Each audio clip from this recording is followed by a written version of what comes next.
Let's see you dance!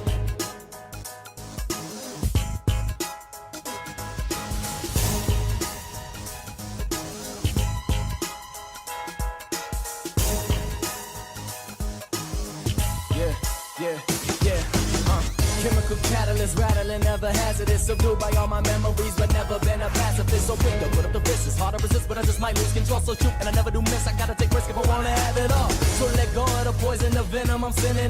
The voices are spinning with the visions all written. Got the pictures of my prophecy. Develop my philosophy. Woke up in the morning, told the world to get back off of me.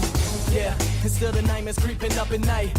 I'm a fragment in the mirror, seeing black and white. Like who is me and who is gonna take me over? My soul is my soul in the eyes of the beholder. Yeah, and now there's darkness in the chaos. Try to see the light, hope the positives will pay off. Ain't no time for stressing when the time is of this essence. Take these two fists and swing them back into your direction. Woo! Cause that's the way I got it. And don't the sound of doom always sound so melodic. Looking to the future, know the end is coming near. Even though I'm standing tall in the face of all this fear. Clear vision, serving life like a sentence. Gotta stay strong, that's the reason I'm so vicious. A barking dog, take it all, never fall. You ringing for the champ, then I'm the one who gets the call. So let me tell you a little something about this life. You can commit to the game and you can commit to fight. But the thing is that with every passing of the night, nobody actually makes it out of this world alive. So what you gotta do is put your powers to the test. Time is passing, so you better swing your time the best. So who you gonna be when the reaper come knocking? Actions speak louder than words, so stop talking. Yeah, so watch me break out of this cage. I fight now, I won't change. Yeah, and it's the passing of the days. So get back and just get up out my way. Yeah, so watch me break out of this cage. I fight now, I won't change. Yeah, and it's the passing of the days. So get back and just get up out my way. Woo!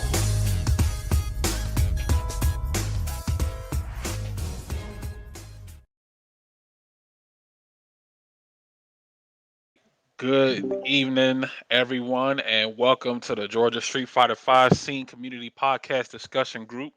I'm your moderator for this event this evening, ShadowAce, and of course, I always want to first thank SirRetro for agreeing to host this discussion with me. The reason I have assembled you all here this fine evening is to get your views and opinions on the Street Fighter 5 Georgia scene and Street Fighter 5 in general.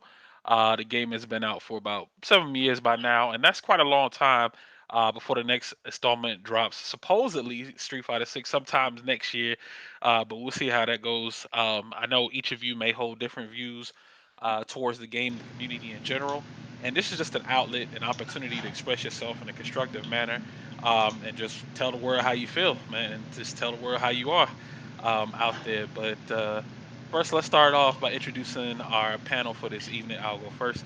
My name is Shadow Ace. I am a commentator, player, podcaster here, out here for mainly Street Fighter Five.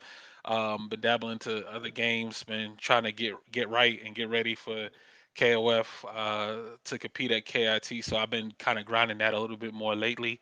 But yeah, for the most part, I've just been, I'm mainly a Street Fighter 5 player that resides here in Georgia. Um, and I did mention Sir Retro a bit earlier. Sir Retro, how you doing out there, good sir? Hey, what's going on? I'm doing all right. Um, for those who don't know, oops, sorry. For those who don't know, I'm doing all right. I'm so retro. I run the Middle Georgia area, mainly the Reboot Retrocade Gaming, and also in partnership with the Spec Out Nerds. I've been running events for technically more than 5 years, but we're specifically in Middle Georgia at least, at least 5 years. But I've been doing events with Mercer University almost 10, yeah, more than 10 years ago by now. So been around for a while, but still feel freshly, still feel kind of get my feet wet here and there in some cases. But yeah, I play all types of fighting games. I'm a big fighting game enthusiast, and I'm basically now trying to help build a community and establish it, and build a foundation for it here in Macon, Georgia, and anywhere else around the Middle Georgia area. Oh, for sure, man. You've been putting in a lot of work, man. Your Mhm. efforts don't go unnoticed, man. People are out there watching. When you Yeah. make your post and you tell the people about events and stuff. If you look at your views, you see the number of people that are watching your stuff. So Yeah.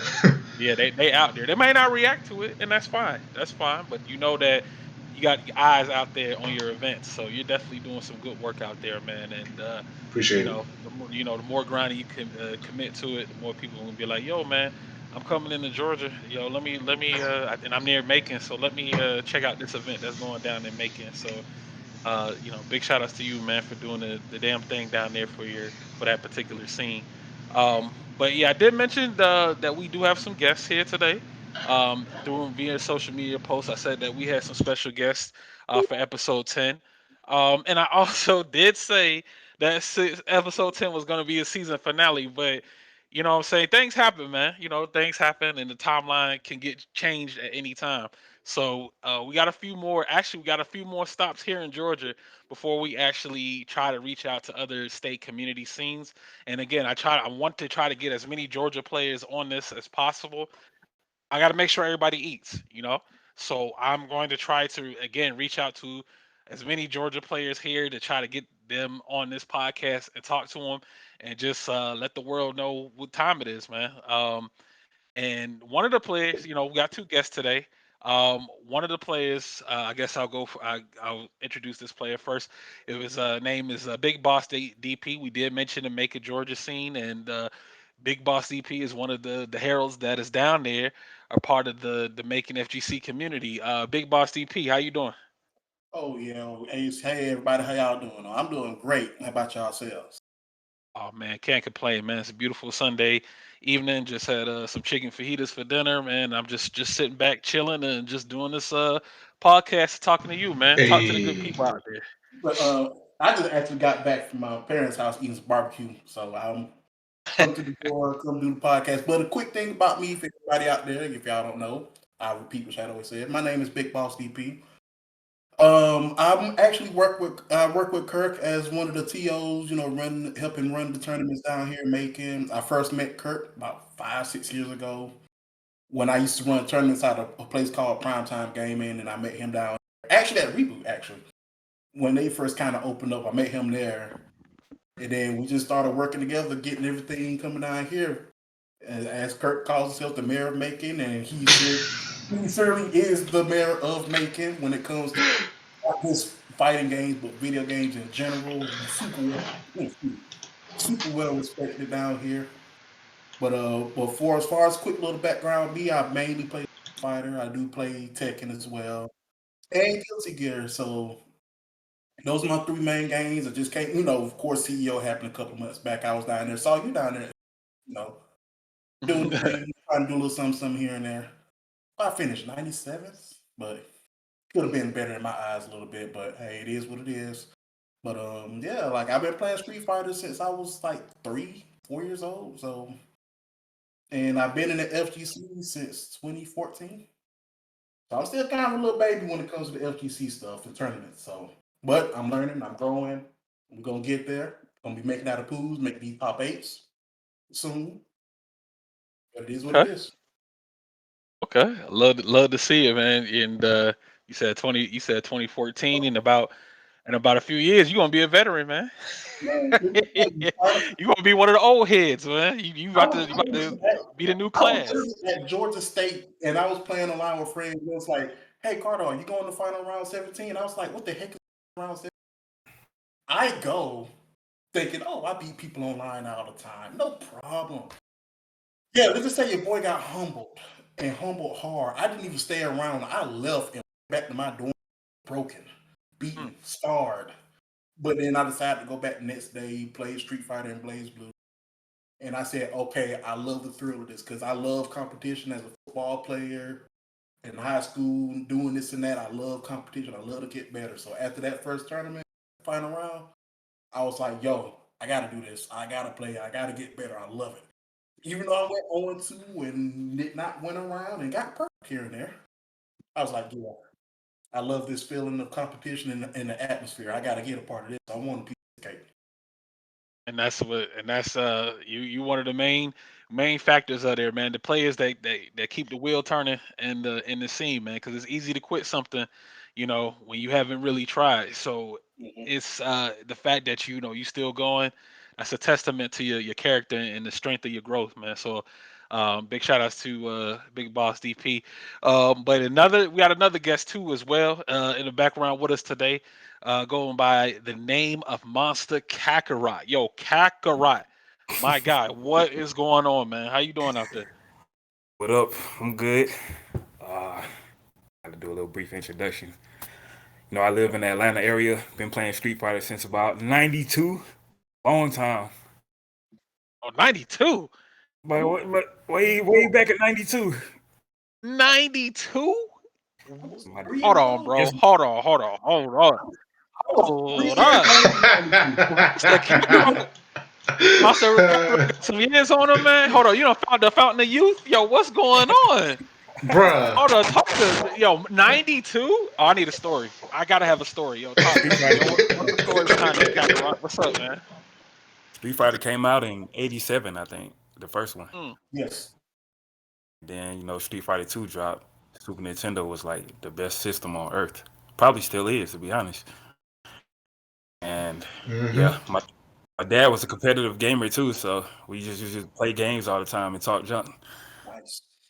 wow. Yeah, I started playing That's Street Fighter 5, obviously in season 1, and I didn't go to a tournament until they came out with the Red Bull tournaments, season mhm. 2. Well, that's when I Yeah. found out about them. And Okay.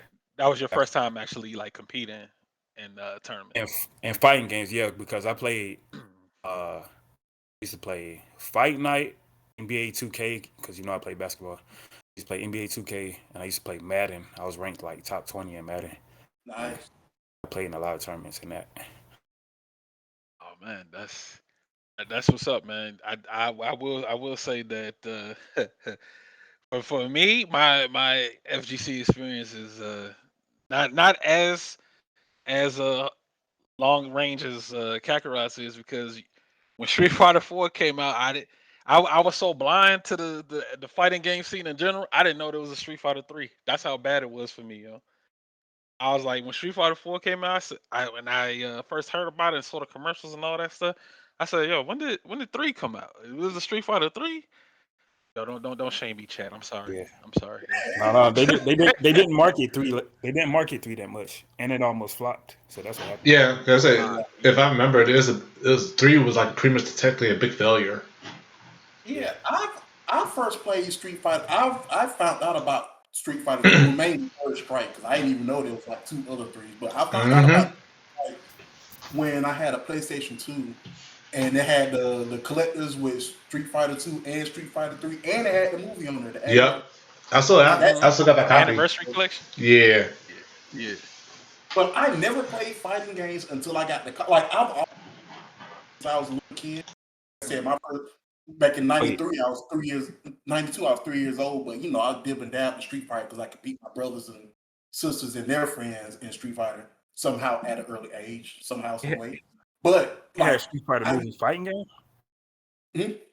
It had the Street Fighter movie fighting game. No, it had the movie, actual animated movie. Oh God, no. Did y'all Okay, ever play the movie fighting game? no. As a kid, I No. wanted to, but once I seen it, it's like no, I'll pass. I won't. Mm-mm-mm. I never really got into fighting games like that until I got when I heard that there were tournaments for fighting games. I was like, wait, you guys hold tournaments for this? And I'm like, sure, why not? Let me go. And then that's when the final round. So Yeah, because crazy fun fact though, Street Fighter, the movie game, if I remember, that was supposedly almost been Street Fighter 3. The game was so trash. Oh my goodness. Good lord, it's a beautiful mess. That's the perfect way to describe it. It's a beautiful mess. What's the term they use? Kasage or something like that? I probably Oh mispronounced it. yeah, I know you're talking about. Like Yeah, one of those, yeah, one of those like messed up fundamental type games, but yeah, it's still fun to play. Like yep. Kasage, yeah, Kasage or something. But yeah, those that's definitely one of those type of games, because that game had like infinites and like glitches and stuff like that.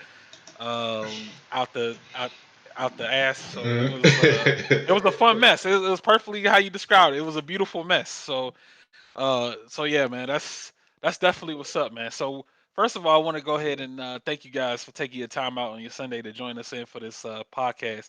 I'll ask each of you some individual questions, just an individual question, just to get a little bit of more information about you as a player and stuff.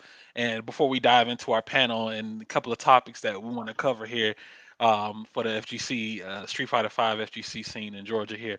And the first one's gonna go ahead to Big Boss DP. So, Big Boss, you mentioned earlier when you was doing your introduction, you saw me at CEO 2022, and that was the last time I seen you there. And I believe when we were talking, you said you mentioned you was visiting family that weekend. Yes, I was actually. Let's see. The tournament's in Daytona, and I had a family reunion in Orlando. So I'm driving back and forth Friday and Saturday to do both things. So you talking about one tired joker. Not to mention that day, I woke up around 4 o'clock to get ready to get on the road down it. Oh So my goodness! I like that whole day I spent driving, just driving. So Not you to mention drove. having people to trail me just because they went to Daytona with me, and then they went to Orlando while I stayed.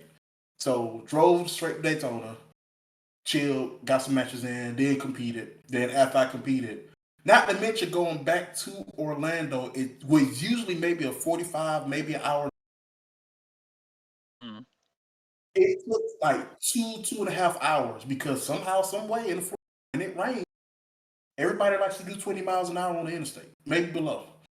So, like how it was raining earlier today here in Macon, people still drive like 50, 60, maybe 70, depending on how good you are. But down there, oh my God, I almost fell asleep on the road a couple of times trying to get to Orlando because I was doing like 5 miles an hour. They were just Yeah. driving, driving extra slow, man. Just Yes, like driving extra it's slow. like But you you did a guys, lot of traveling. it's Gosh, like you man. guys live around hurricanes every year. Yeah. But when it's a little rain, you guys want to drive, slow down to a crawl. Like, my God. But other than that, I had fun. Yeah. I saw, of course, I saw you, chatted up, just shooting everything, played my matches. And it's crazy that the two guys that I played in tournament, I told both of them, and I always tell it's always, I think it's a sign of respect. I'm like, just to let you know, if you guys beat me, I'm going to let you know this is the hardest win of this tournament. And the two guys that beat me, they looked like they was bullets by the time they got through because I was literally maybe like 1 or 2 mistakes from the first guy sending him 2 losers and the second guy sending. So I kind of feel like, okay, I think I did. I feel, especially the second guy, he was like, after he won, all he do is put his head down, put his face in his hands and put his hands down like, oh my. Off of maybe 1 or 2 mistakes with Ken. No, my mistake. I switched to Luke. I switched from Ken to Luke. Yeah, when you're talking about that, I was like, yo, if you had stuck with the Luke, you probably would And have got the W. if I would have stuck with Kenneth Dante Masters, I don't know what his middle name is. His middle name is Dante to me. I don't care what nobody says. I would have won that match. I probably could have easily made it to losers finals because looking at I don't know if I'm sounding cocky or not, but just watching my opponents and stuff and watching what they was doing, just scouting them. I'm like, dang, if I would have made that mistake, I could have easily bulldoze him because and I was like, dang, I would have been right downstream. I was about 1 or 2 matches. But That's all right, man. You mentioned you mentioned soon it'll be your chance to get on that top 8 stage, man. oh So yeah, yeah, just keep up that work, man. Keep up yeah, that work. oh And yeah. yeah, my question was to you was how long have you been a part of the making FGC scene? Like, tell us about the scene down there from your perspective. Let's see. Where do I? Okay, I've been a part of it. Jeez, I think since we started, because like I said in my intro, there's a place that I used to go to that I found out that one of my coworkers told me about called Primetime Gaming. This is before Reboot came about. So I went to Primetime Gaming. They was their card shop. They had TVs there. People could bring in their systems and play. I asked I kind of got in a partnership with the owner about, hey, the guys run tournaments. fighting games. It's like, no, we do have people that play games, but we don't. So I kind of got to, trying to learn how to through them. Well, not through them, but I guess like off of what I knew, just run some tournaments here and there. A little shaky at first. Everything was running a bit smooth. They was running smooth. Kind of got quite a bit of people to come out, like whether it was Mortal Kombat, mainly Street Fighter 5 and Tekken, and then a few anime games here and there. They did their own thing with Smash, so I didn't even mess with Smash. So then after a while, I met SirRetro, met Kirk here at Reboot. We had played some games. He's like, yeah, play, and I played him a few games. And I was like, I played. I said I did a dab in Street Fighter here and there. And then we played, and it's like, pretty good. Hit him with the ocelot. You're pretty good. So, I told him about prime time, and he started coming out. He started bringing some more people out. Then I was like, hey, do you want to help out and stuff? So you seem to know a lot of people. Then we had a falling out with Primetime Gaming, a lot of stuff, story for another day with them of what happened with them. And then, we started our own little thing, going from place to place, running tournaments, comic shops, then we found Reboot. And Reboot was like, hey, you guys can run a tournament. And the rest is history. Nice. That's what's up, man. It's just been ever since then. It's just been a beautiful partnership, man. And I love the fact, and I love the evolution, because I always go back to my first final round.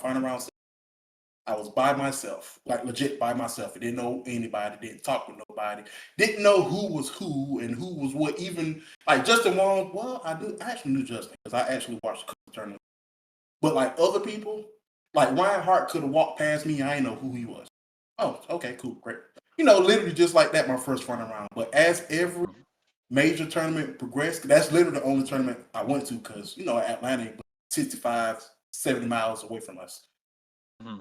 As the years went on, like the more, like that's just how much more, like the crew I went with just started growing and growing and growing and growing. Till the last final round, that was, what was it, final round 21? 20, I believe so. Because I Literally, think it was the year it got before COVID hit. yeah, Well, Right. yeah, that's when it got canceled. Yeah. And when I tell you, we was there with a, like, I mean, deep. I think we're like 15 of us. Yes. From Macon, or Middle Georgia combined. Yeah. We had the salty sweet. That was so much fun. Oh. I loved it. Bates versus Sinido. That man. The money matches. That was funny. Rob TV coming through. Yeah. Knowledge. Yep. Studying up under him and learning from him. I mean, it was fantastic. Like I said, every year went, like our crew just grew and grew, and it just grew bigger and bigger and bigger. So that just goes to the testament how much, especially like I said, how he just and pull them in, and then everything just grows. Like, I mean, like sheesh, man, like, and that's what keeps, and not personally me, not just speaking for myself, that just keeps me going. If more and more people keep showing passion of what we're doing out here, that makes that, it drives me to do, not just for the community, but for myself as well. So it's like, yo, let's keep doing this. Like people looks like people are depending on you guys.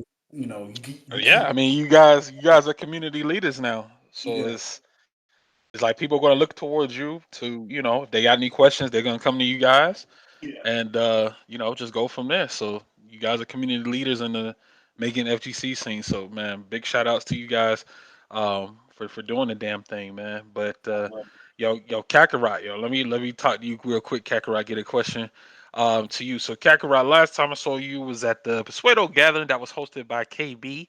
Who tried to get people to come through and play some sets at 4-4 Esports, but you were too busy taking Alex's bread, so we didn't get a chance to play there, man. But what's going on, Kakarot, man? You keep up with the Street Fighter 5 community fairly well, and I see you post updates and things about tournaments going on here and there, and the Facebook group Facebook group. So it's fair to say that you're a fan of the game, right? You know what I'm saying? The people who play it. From what you see, do you know which scenes are like the most active for this game now? I mean, I'm seeing events here and there, but don't keep up with them as much unless it's like probably like the day before or something where it's like, hey, this tournament tomorrow or something like that. But talk to me, man. From what you've been observing, what scenes are like active and healthy out there? Offline or online? Let's go. Let's do both. Um, hmm. Online, definitely. I would say in the California area, in the West Coast, and We got winners. Winner stays on like Wednesday night no, no, fights no, out no. there, right? Yeah, Like Wednesday night online. fights. Yeah, yeah, yeah. Yeah. And Okay. but I include Chris CCH with them as well, even though he's in Seattle. Okay. He wins all of their tournaments, so I include him too. And then you also have the NLBC New York area, tri-state area. Mm. Um, then you have OG Yon in them in the DMV, and I guess you can put us up there at Atlanta, but AB don't play anymore, or Joel, or Ice Effect, or Terrence. Me. Yeah, they on hiatus status right now. They're like in a crystal bubble. You know what I'm saying? Just waiting to be awakened when the Street Fighter 6 drops. Yeah. So I I guess. think everything, like the whole Street Fighter world, would be different then. You know, Hmm. hopefully no more pandemics come, and you'll see everybody playing offline all the time again. But those are the main scenes, and Texas has a strong scene as well. Okay. So it's fair to say that there are sources of competition out there, like pockets of players out there that's still playing the game to this day. So it's here. I mean, 7 years is quite a long time for a game to be out before somebody like, all right, now it's time for something new. Now it's time for like give us the hotness and stuff like that before we lose our player base or something like that. But in the end, I mean, Street Fighter Five at the end of his life, I mean, it's a pretty decent game. I mean, there's certainly other games out there that could you could hold a lot worse. You gotta 50-50s, constant 50-50s, constant movement, stuff like that, setups and shenanigans. There are games out there that can give you that worse. But for the most part, I know that some people just don't feel the V trigger. V trigger, V trigger, this, that, and the third. But for the most part, it's a fine game, man. It's a fine game, but it kind of has like the love hate relationship of it. But the fact is that because it had I think that it had such a rough start, a lot of people, it kind of just left that sour taste in their mouths, and they're like, "Nah, we ain't going back to this. We're good." And they kind of just swore off the game forever. But it's definitely in a much better playable state now. And again, next year supposedly is when Street Fighter 6 is supposed to come out. Again, Better. we don't have that information. I mean, we don't have that release date. We don't have the beta. All this other stuff, and we'll just see how it happens, man. We'll see what goes on during that time. I think that I definitely think that, like you said, the landscape is going to change for sure when it drops. Um, and one of the things that can contribute to that, this is actually going to segue into our very first question, and this is for everybody, man. Let's get our first panel question out the way. Money talks, y'all. Mhm. So DreamHack, they made a post a couple of days ago, probably like a week or so ago. Man, if you guys aren't following the DreamHack ATL Twitter or DreamHack Twitter, you may not know about the announcement that they made, but they announced the alignment of games that they were going to host their FGC stuff. And all of them got like a $1,000 pop bonus. I think DNF Duel has like 1,500. I think that theirs is a little bit higher. and of course Smash, of course, was their main feature, so they're gonna get the most majority of that pot. The announcement they had, and one of the games stood out to me. One of the games when I was reading the post, one of them stood out to me. It said that Street Fighter Five was gonna have a 1K pop bonus, and I said, "Yo, what? Hold up, this game in this year in this timeline, 1K? They dropping bread?" And that made me think. The first thing I thought was, "Oh wow, it was yo wow, they're announcing something so big like that. That's what's up. Who's gonna show up?" It was my first thought was, who is going to show up? That is the question. Are we gonna get the players who swore off the game, or just are they gonna come back for this, or just nah? What you think, Kakarot? Do I think some players go come back? You said. Yeah, for one time. Uh, Ah, hold on. Let me think of a player that so will let- come back. I think KB will. I don't think like Terrence will go.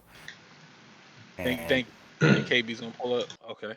yeah, KB likes he's like a people person. So anytime it's a get together of any kind, he always trying to put them together, or he always shows Yeah, up, even yeah, if he yeah, yeah. hasn't been practicing. That's But true. me That's true. personally, like if I ain't been practicing, for example, I know if I ain't been playing basketball, I'm not going out there and playing with Trey Young and John Collins and them. I'm just not going because I know how that feels. I've been through that, so I'm not going to pull up to the pro-am expecting to play good if I haven't been practicing. So that's how I feel when it comes to events that I'm not prepared for. I like being confident and stuff. Like You like to go in knowing that you're gonna do some damage, or you know that you're comfortable with playing. So yeah, it's just like that's you're comfortable. It's like that with everything. Like even if you was going up to talk to a girl, like if you was comfortable and she still said no, I mean, as long as you felt good about yourself, as long as you weren't second guessing and questioning yourself, it is what it is. But that's that's true, and that actually can be applied to a lot of like not even fighting game stuff. That can be applied to, like you said, almost anything. Like yeah, if you're not 100% sure on yourself, that's definitely gonna affect your results. In anything that you do, like if you're taking a test or something, you know. give you a good example. I think domination will come. You the Bison. The Bison from South Carolina, Yeah, I think right? he'll Was he? come. Yeah, I think he'll come to tournament. But he'll Yeah, expect to yo. win. Like, he's not going to win because he hasn't been playing as much. He would expect himself to win, but he's not going to. I'm going on Because record saying he will not win. Hey, Mala Bass. he Somali in said, the chat. he said, what?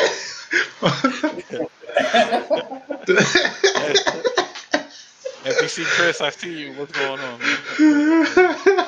Yeah,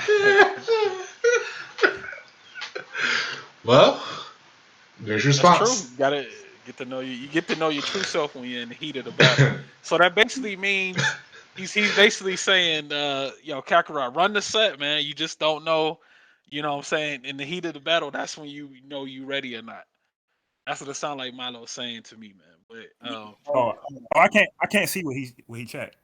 okay, okay, yeah, yeah, yeah. We got the live chat open here, so thank you guys so much for tuning in. For those who are watching in live, so we like to interact with you guys and talk to you guys too as well.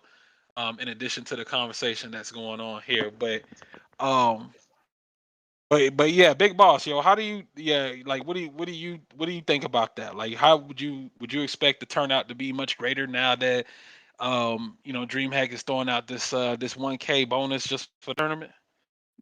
I mean, to be honest, I wish it was. I don't, of course, we always want more, but especially the state of Street Fighter, and now, it's hella fun.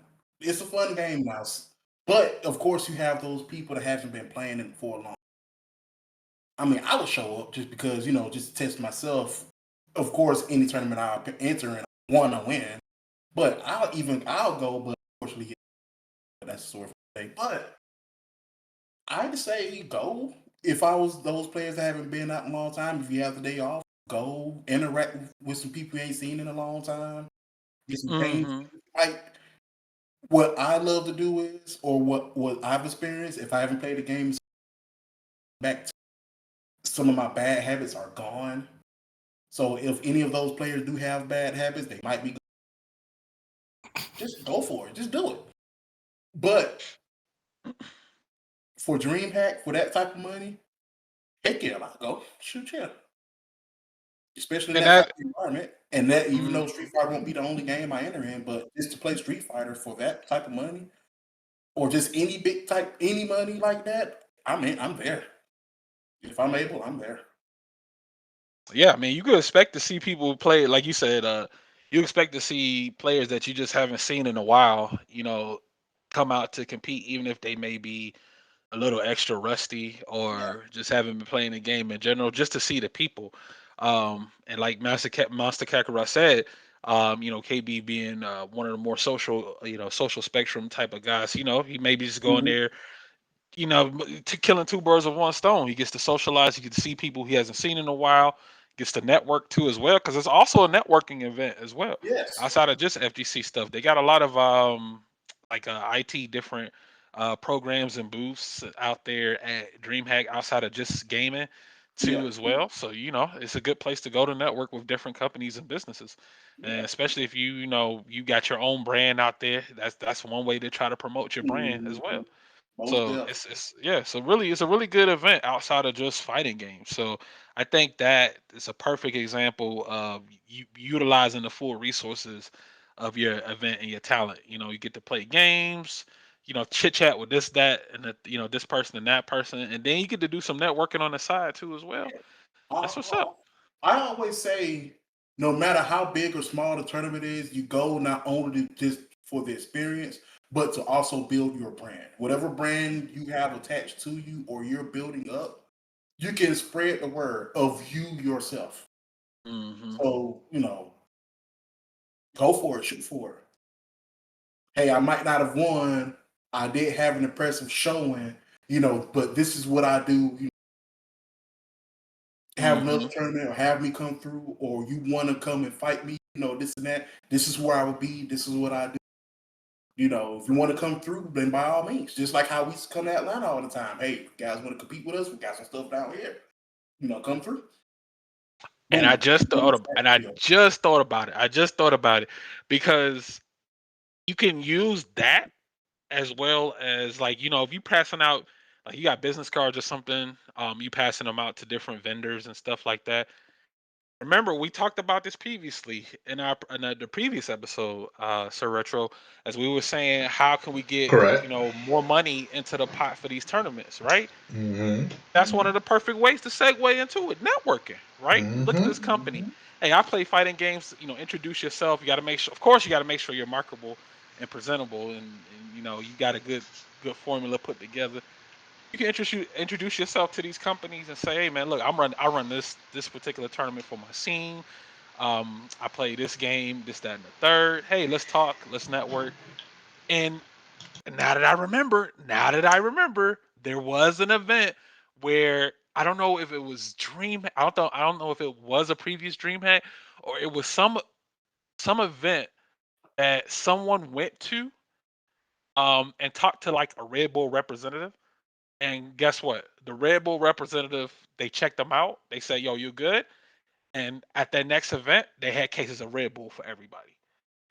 They had cases of Red Bull just off of that one interaction, that one conversation that the person had with them. I said, "Wow, yo, we got free Red Bull?" He said, "Yeah, man. I talked to this person um, at this event, and they wanted to come check us out. So they came through, brought in free samples of free Red Bull for everybody. That's how it is. That's how it happens. So being able to network and present yourself outside of just fighting games can go a long way, man, for sure. Especially if you're looking for sponsorships and stuff for your event, because believe it or not, there are companies out there that want to dip their toes, that can try to dip their toes into this FGC stuff, and Exactly. yeah, it could come a long way from that. So that's what's up, man. Beautiful example, man. Good stuff. Good Um, stuff, man. How did you feel about it, Retro? For the current DreamHack, the situation, I'm gonna go regardless. Because one thing is that I still enjoy whatever there's still a chance for the scene to get together and fellowship and like have fun. And of course, the money and the extra is nice. But of course, that type of event, the networking, like the Big Boss DP was saying, of course, MonstaKakarot was saying as well. The fact that you go there, and for the experience overall, because you'll be able to treasure that more than the prize pool or wherever. Because not everyone's going to win money. Not everyone's going to. Only the faithful few. Only the few, like top 8, maybe top 3, whatever. But for those who go there in general, it's gonna be more than just the money that will be the purpose. And for me, that's kind of like I'm at that point now. So I'm definitely gonna look forward to it. I'm actually looking forward to the fact that we're planning at least 10 of us from Middle Georgia to come through. Hang out, come together, the homies, enjoy ourselves. Definitely see if we can for sure give a lot of people run for their money for in the long run, especially since we've been putting together training, doing sessions, doing other tournaments in between. So, yeah. That's that's definitely what's up. You'll definitely see since it's a much bigger event. Of course, it'll be different things to do there as well. And I was comparing that. I was like, well, I can't really compare that to a local because that's like a much bigger grand scale. So of course you're going to get more people to enter it. And then when I was looking at the previous results from like 2019, like the results of them, like I saw that many players. I think it was like 80 something, and the majority of them were from out of town. So people committed to driving down here, just to play or do other things too as well. So it was kind of like if I mean, it kind of feels like that's true though. Like money does indeed talk. Like if you throwing out some bread, yeah, I think this person or that person will definitely come through and check it out, man. Versus a local where you maybe win $20 or $30 or something, or it just kind of depends on what the scene is looking out like that. Cause down here, it's not too active of a game. Um, outside of like again making FGC, holding down the fort with their Street Fighter 5 events. I know that can be a bit of a drive for some of our Atlanta players here, but the option is there. If you want to compete down here for that, you may have to travel all the way up there just to get some games in, and that's the nature. That's what we're looking at right now. So you guys are actually the heralds here for Street Fighter 5. I mean, there's the one more round series that I was doing with KB, but even then, it's like we don't get as many entrants as you guys get down there. So the fact that you guys keep up a consistent scene, there, you guys are literally the heralds right now for the game. And big shout outs to you, SirRetro and Big Boss for holding down the sport, holding down the scene, man. Good stuff. It Because it without that event, man, there'd be nothing here. There'd be it, nothing left. it kind of That's feels it. it kind of feels weird because I know it's a little tangent about it, but like it kind of feels weird because the thing is, we looked at Atlanta being that lightning pole for everything, the mecca as far as the Georgia scene, as far as like, hey, we have this. Not saying that Atlanta is falling apart, whatever, but it's where you see that where other scenes, like especially with us, are now kind of helping keeping that foundation up, especially for Street Fighter. And you don't hear much about like nobody don't. It was a weird thing to hear that hey, Atlanta don't have any Georgia players right now, or they're not getting numbers for Street Fighter, and that's something that really kind of like bothered me now. It's not. It bothered me in a way where it's like, I'm not disappointed. I might have a concern, but I'm like, hey, we understand. Well, because we understand what the reasoning behind it. So we understand the current situations is where like the every time I hear it now, it's like, oh yeah, now we have this scene is holding up this game, and like Atlanta. So to me, Atlanta still kind of has everything in a sense. It's still Atlanta's still that place that that one of the biggest places rather. Oh yeah, I mean Atlanta is still a scene, but we just don't have the players that are gonna come together to play the game. We got players; they live in the state. They're just not gonna come out. And you know what? That's fine. That's fine. I mean, that it is what it is. At the end of the day, we can't make nobody come out. We can't Right, hold right, somebody hostage or hold a family, hold one of their family members ransom. right, right. You gotta show up to this event. Nah. It's gonna depend on the will of that person Hmm. to do so. So I felt like once I think the doom clock was kind of ticking once Gwinnett Brawl shut down. Yeah, once Gwinnett Brawl announced that they were closing their doors, and I think Right, this was before the pandemic, right? Before the right, right, pandemic. right, right. So once they announced that they closed, their doors were closing, where was the other spot that people were gonna go and compete Hmm. outside of just Gwinnett Brawl for the Atlanta area? Yeah, Data Right, FEC ran a few of their events too as well, but it wasn't as consistent as Gwinnett Brawl. Like them having like monthly. They even did like a weekly, bi-weekly type thing, hmm, hmm. with tournaments and events and stuff like that. And I felt like we were on par to compete with NLBC. Oh Like yeah, we yeah, had, definitely. yeah, we had the production, we had the really good talented players here. We had a format where we would have been on the same level Mhm. of NLBC for sure. If you Right. go back and look at their Twitch channel, I'm pretty sure I think they still have a majority of their old videos and clips and stuff like that.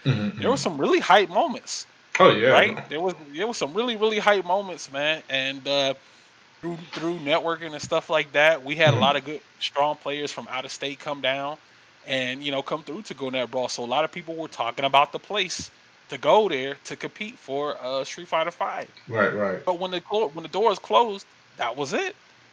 That was it. That Mm. was all she wrote. That was the nail in the coffin. It's like, well, there's the option for 404 esports.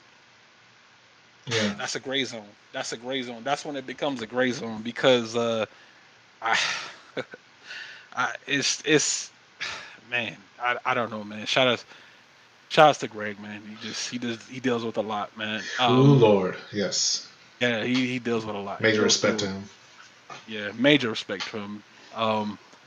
And it's just I guess certain people weren't too fond of the venue of 404, so I don't know if they just didn't want to go there or whatever reason they may have, but Hmm. they didn't go there. So it's kind of like a gray, the 404 esports is kind of like the gray zone where they're doing their own thing and they're making it work for them. Right. But for the Street Fighter Five community in general, the support just wasn't there. So it's kind of like, okay, well, if you guys aren't going to come out to this Mhm. event, and I talked to Greg about it. I was like, well, let's throw an event. Let's see what happens. Whomever shows up can show up, and we'll take it from there. And we were getting a couple of new players, and I don't think it's fair to them that we would just stop doing it because nobody's showing up to Right, these right. events.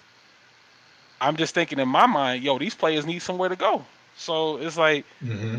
if this facility, if this venue is available for players to go through to compete, Hmm. why would we not utilize that resource, right? Like you getting the venue, you getting the electricity, the setups, lagless monitors, the whole nine. Hmm. Just all you got to do is just show up and play. But again, like I said, we can't force nobody to come out. It is what it is. And big shout outs to KB for trying. Hmm. KB did Definitely. indeed try to put the Atlanta scene back together again. But I believe now his interests lie elsewhere, which is understandable. So once again, big shout outs to Life of KB on that. So we're gonna move on to our next particular topic here. And this is this is actually like a two-part type question. And it's mainly just gonna be the hitbox debate. Hitbox is starting to pop up throughout a lot of a lot of on social media about how people feel about that controller or that stick. Is Hitbox the future of the FGC, man? Like, are people starting to now realize that, hey, man, my execution in game could be increased tenfold if I play on the Hitbox? Now, there have been a lot of videos, a lot of posts about the execution differences between the hitbox and the stick, and I do see Right. the actual differences. The differences are crazy, where somebody could just instantly do a super. I'm like, yo, what? Yo, this is nuts, bro. Well, But talk to us about it, man. How you guys feel about the hitbox, man? Man, Um, if I may, go for it. I see no problem. I see no problem with it. The thing is, everybody has their preferences. Because I thought like that, hey, maybe if I get a fight stick, my everything will be better. I got a fight stick. I played a few tournaments on the fight stick. Guess what happened? I went back. I still play on my fight stick. I go back and forth. Hitbox. You might, if you play a charge character, I play a charge character in Guilty Gear. I just learned, and I'm actually having fun within Street Fighter V. I might consider Hitbox for Chun-Li and Leo in Guilty Gear. But, of course, I'm going to stick to Pat because there's that learning curve. I wouldn't say a learning curve, maybe a learning difficulty of playing with buttons rather than like an actual D-pad or the stick.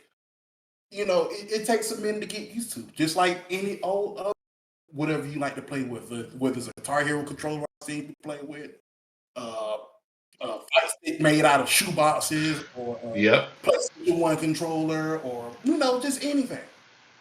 But the thing is with the FGC and fighting games in general, as the years goes on, things evolve. Everything evolves, some for the better, some for the worse.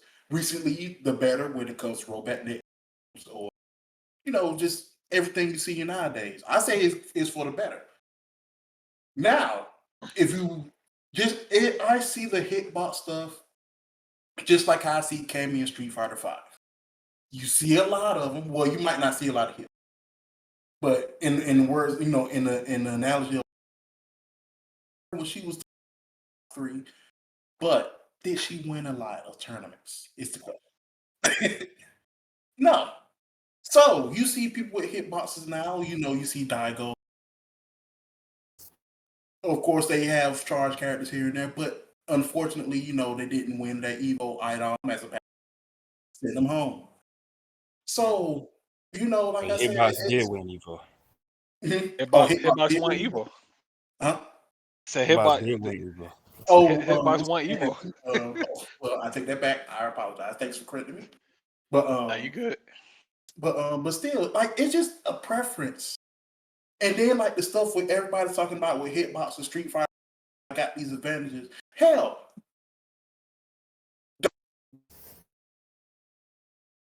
Oh, did we lose him?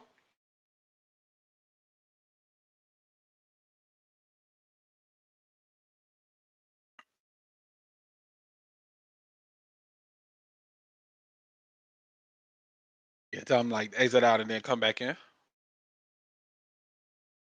Okay. Oh, I thought that was mine just going in and out. I didn't know Yeah, that. it was kind of cutting in and out a little bit, but I was like, yo, let him cook. Testing. Can you hear me now? Yeah, we Yeah, can. Can you hear me now? All right. Talk to us. Where did I need to start off back up? I'm gonna start back off with Daigo. Like Daigo was showing us the same thing with Gao on his pad years ago. You said, Daigo didn't even play pad. He didn't even play pad. Yeah.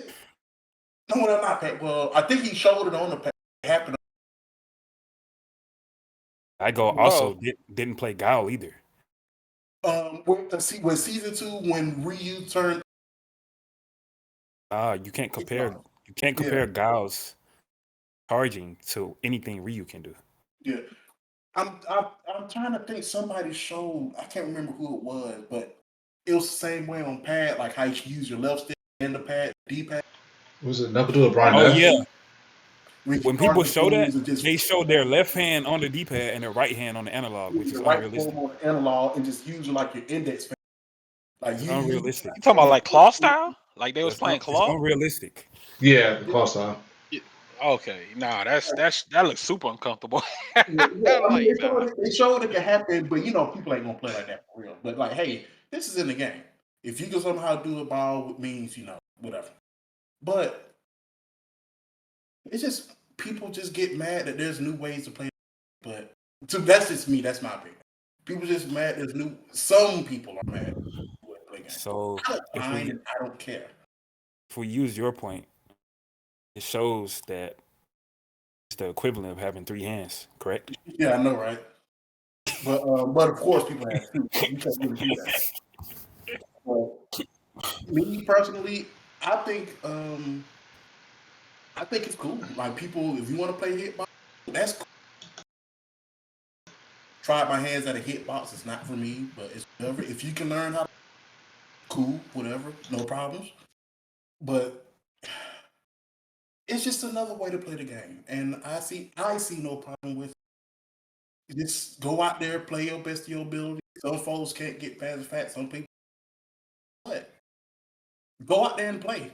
And it's usually mainly from complain about it that really don't even compete anymore.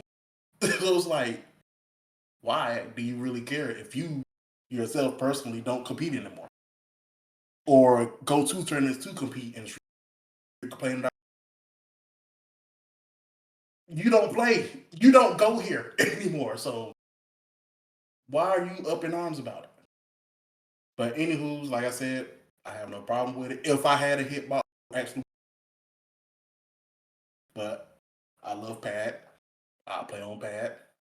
If I come across somebody on the hitbox, I'll play it. If I win, I win. Is either well, I don't care if it's in the game. It's in the game.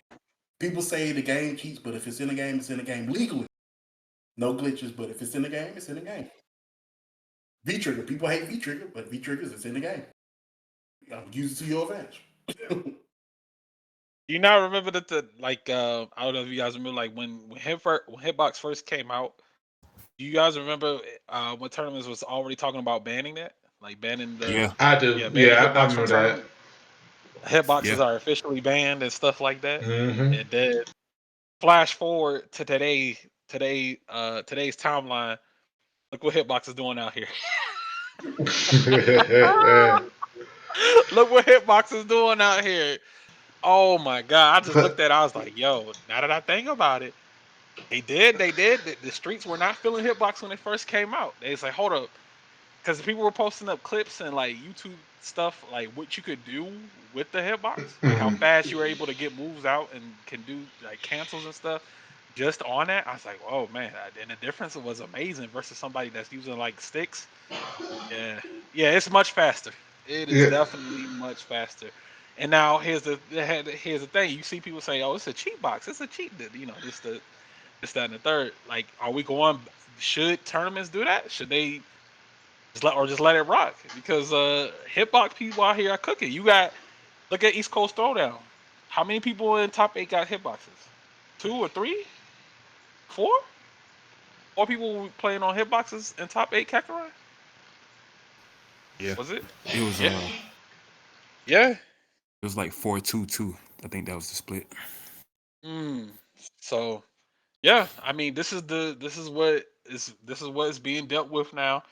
You're gonna see that in the chat. You're gonna see people, say cheat box all the time in the chat. You're gonna see people get mad, but it is what it is. I don't think it's an illegal. I wouldn't call it an illegal device. It's not illegal, but it was made, was technologically engineered to be a better controller. So of course there Right. are some advantages.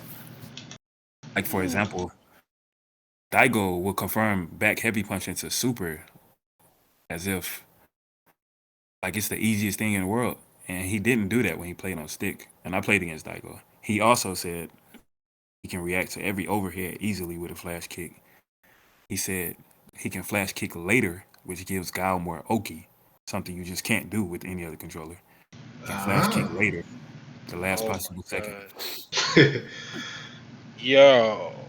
So there are definitely advantages with using the hitbox. Now, of course, we're saying the hitbox is the future, and indeed it is.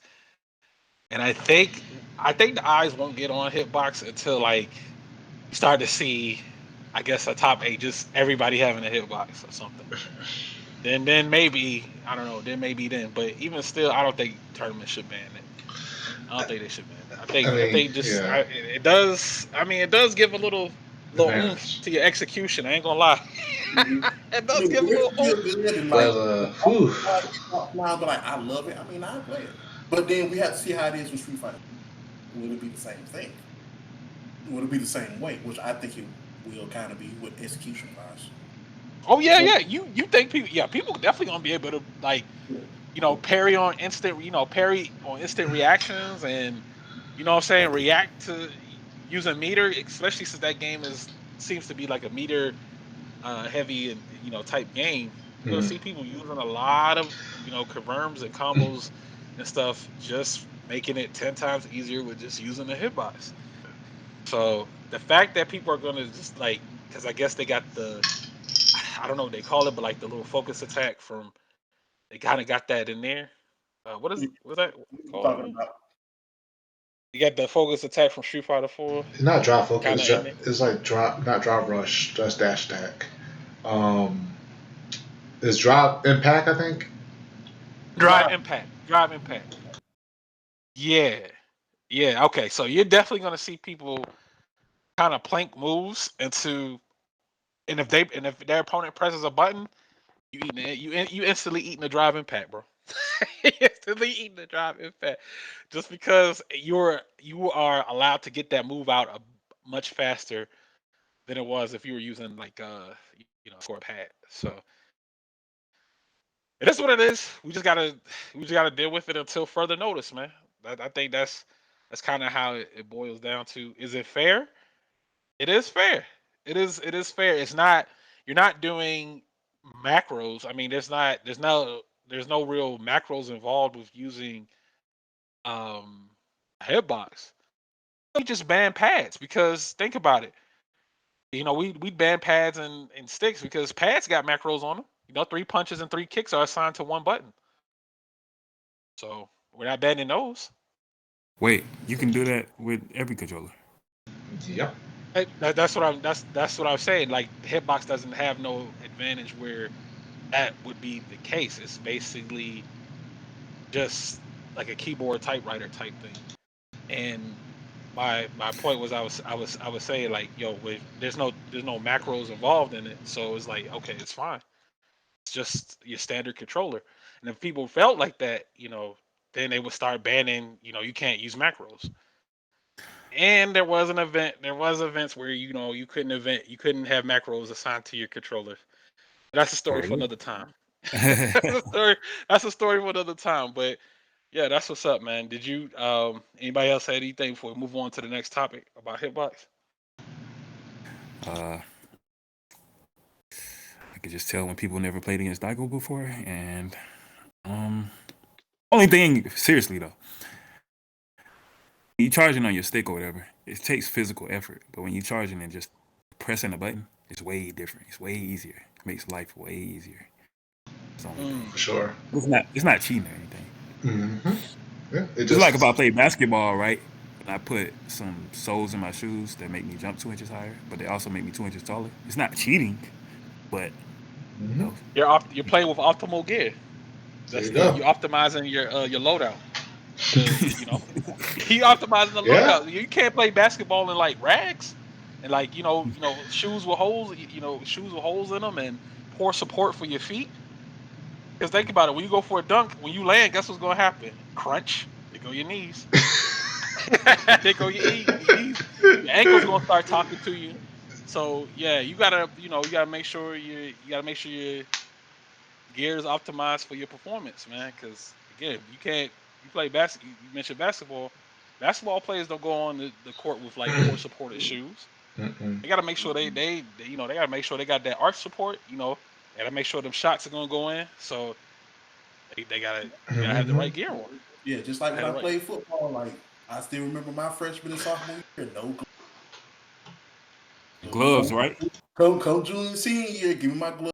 Give me Give me the gloves. Give me my Come on. give me my ankle support so I don't roll my ankles.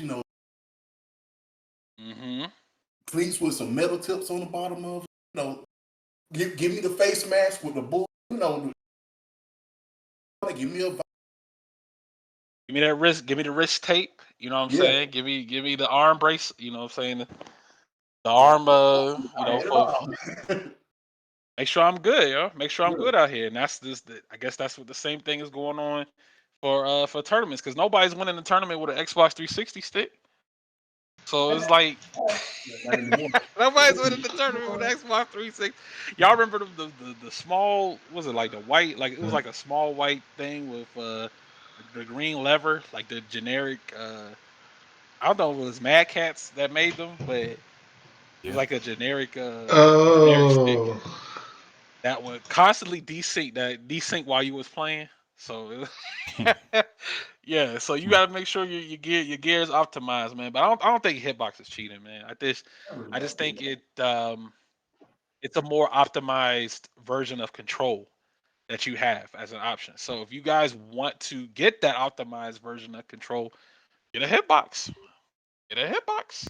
Why did I play the character on Street Fighter? I'm like, let somebody come down with Hitbox and let me play with them. Yeah, I mean, I ain't gonna call nobody a cheater, man. If I lose to a Hitbox person, I just lose to a Hitbox person. Yeah. It is what it is. But yeah, that's what's up, man. Speaking of optimize, we were talking about optimal and optimization. PC versus console. Let's get into it. Let's talk about it. The future of Yeah, tournaments. The future of tried to play. tournaments. Tried to play. Talk to me, Kakarot. Tried to play console yesterday. It was impossible. Uh-oh. For this game, for Street Fighter 5, man, it's laggier. Just impossible. I don't know what happened. Something changed. Because obviously we only used to play on console, like tournament wise. I turned It the game did. on. The beginning years, there was no PC talk like that. Yeah, but now people won't even go to tournaments if it's PS4. It's crazy. What? Oh yeah. Oh Mm-hmm. god. Oh my gosh. And of course, you've seen this was with the number one leader in the PC world. I'll take a while. You can take a wild guess who it is. Mr. Arturo Sanchez.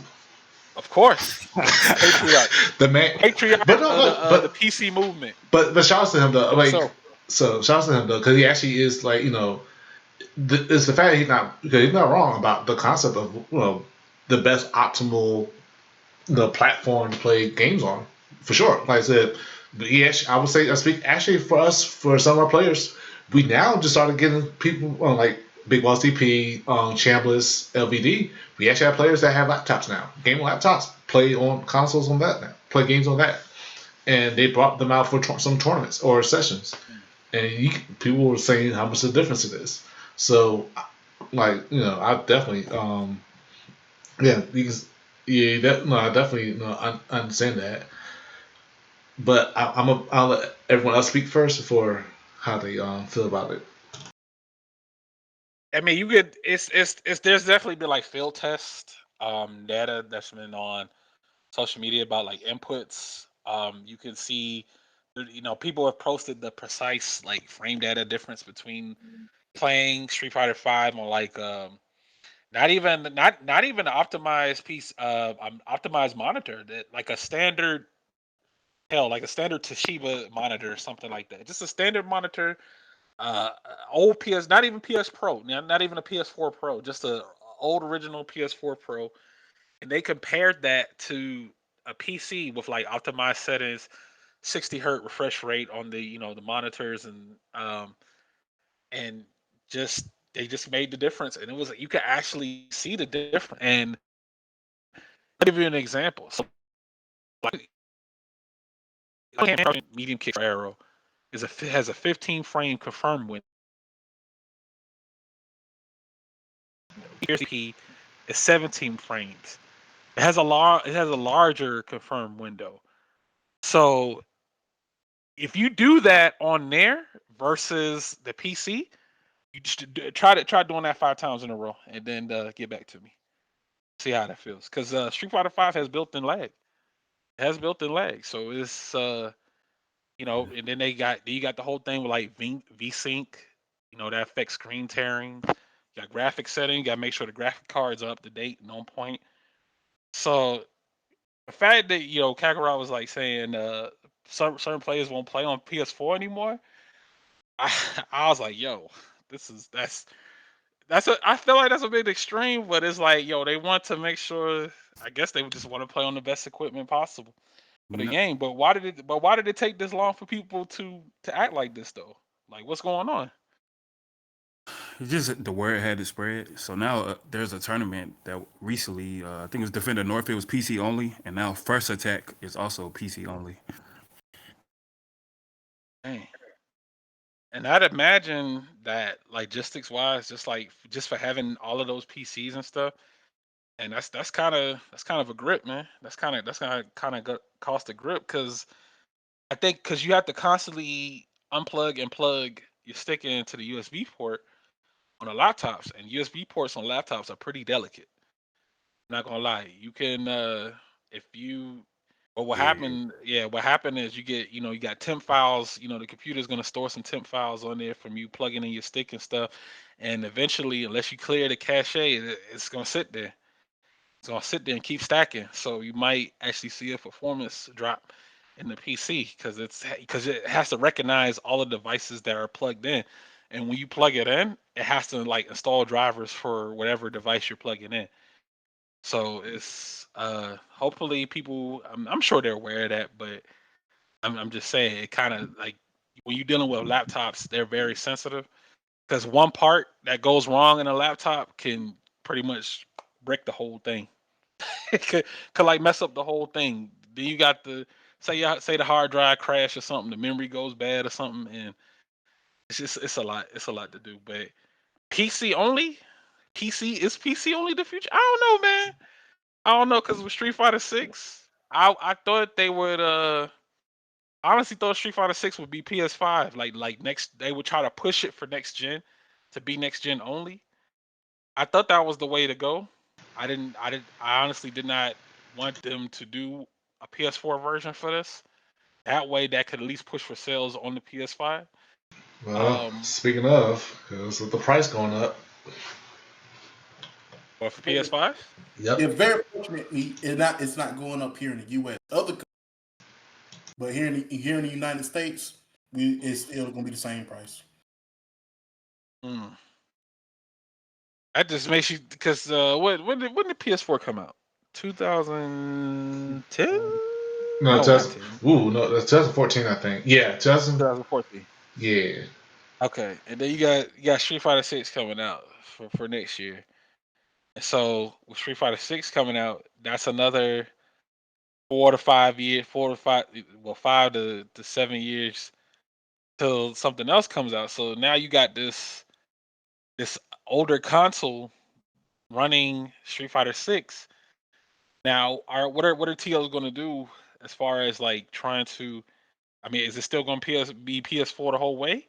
Because you're gonna have people that are gonna see a lot of people doing a lot of tech and then analysis videos and stuff mm-hmm. saying that PC, we're not running this tournament on PS4, and now it's coming to the Xbox too as well. So Xbox players are gonna throw their name into the hat. Well, you guys should play on Xbox. You know, Xbox has this, that, and the third crossplay.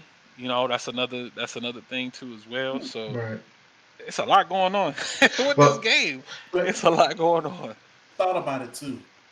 Especially, I thought about Evo. Who's Evo partnered with when it comes to everything? They're partnered So with Sony. mhm. Sony. bought by Sony, yeah. Mm-hmm. So, if anything, Evo's probably going to run Street Fighter 6, if not on the PS4 or PS5. So, if that happens, probably, maybe, not saying it, other big time tournaments. Evo is somewhat of a big deal. I always say Evo's like our Mania, even though we got other tournaments that's kind of bigger than. But when you got something that big, another company like Sony, some of them, not all, maybe, but some of them might follow suit. Be like, hey, if Evo's PS PS5, maybe we should follow suit too. So so there could be some consistency. So that's another thing to think about too. But also at the least too, PS4 Pro, because that happened on Combo Breaker, I think, when there was a huge situation where some players complaining about the overpower and usage of the PS4s, constantly running and stuff like that. PS4 Pro, and also some cases actually perform slightly better than PS5. And for some games, I know I have to look it up. I remember there's some little research into that. So even at the minimum, I would hope to say, if not PS5, I said PS4 Pro, because it still has better performance than the PS4. And I'm not sure it'll be on the, but in some cases it can run on PS better than PS5. In some cases, but we'll see. But I know there have been talks that they are trying to work with consoles to reduce, lagging and stuff like that, and input problems. So do you know what was the patch that just dropped for Street Fighter 5? What was that about? Like, I know there was I guess they got some new tracksuits there, but it was like a 32 gig download. So I'm A couple like, days ago, yeah. I saw that. it was an egg glitch. You should know about it. Oh. What what egg glitch? What egg glitch, yo? I don't know about it, man. I turned it on. I was like, yo, 32 gigs. I was like, hold on, they about to add more Chun-Li costumes? What's going on? I know, right? I'm done. When I'm like, It was something real simple. I can't remember what it was. Okay, Nothing but too- they Yeah, I know the they mods can't were- work. Okay. No, I'm sorry. Go ahead. I'm listening. I know that some people say the mods can't work anymore or whatever. Yeah, they said that too, but I don't think that's true though. I watched some streams since then. Mods on them. Yes, but yeah, for PS4 Pros, I definitely feel like that would be the way to go versus using vanilla vanilla PS4s, because when you, as far as for vanilla PS4s, I mean, mine already look like it's about to take off. It's an airport. It's like a vacuum cleaner. It sounds like a vacuum cleaner now. It's been to a lot of tournaments. It's like, yo, Ace, I can't do this no more, bro. And I said, all right, man, I ain't gonna take you to no more tournaments, man. So I know the parts and stuff like that. I know with PS4s, since those came out a bit later, they're a bit better as far as stability. I haven't really seen too many complaints with PS4 Pros like that versus using vanilla PS4s where it blue screen, it freezes and stuff like that.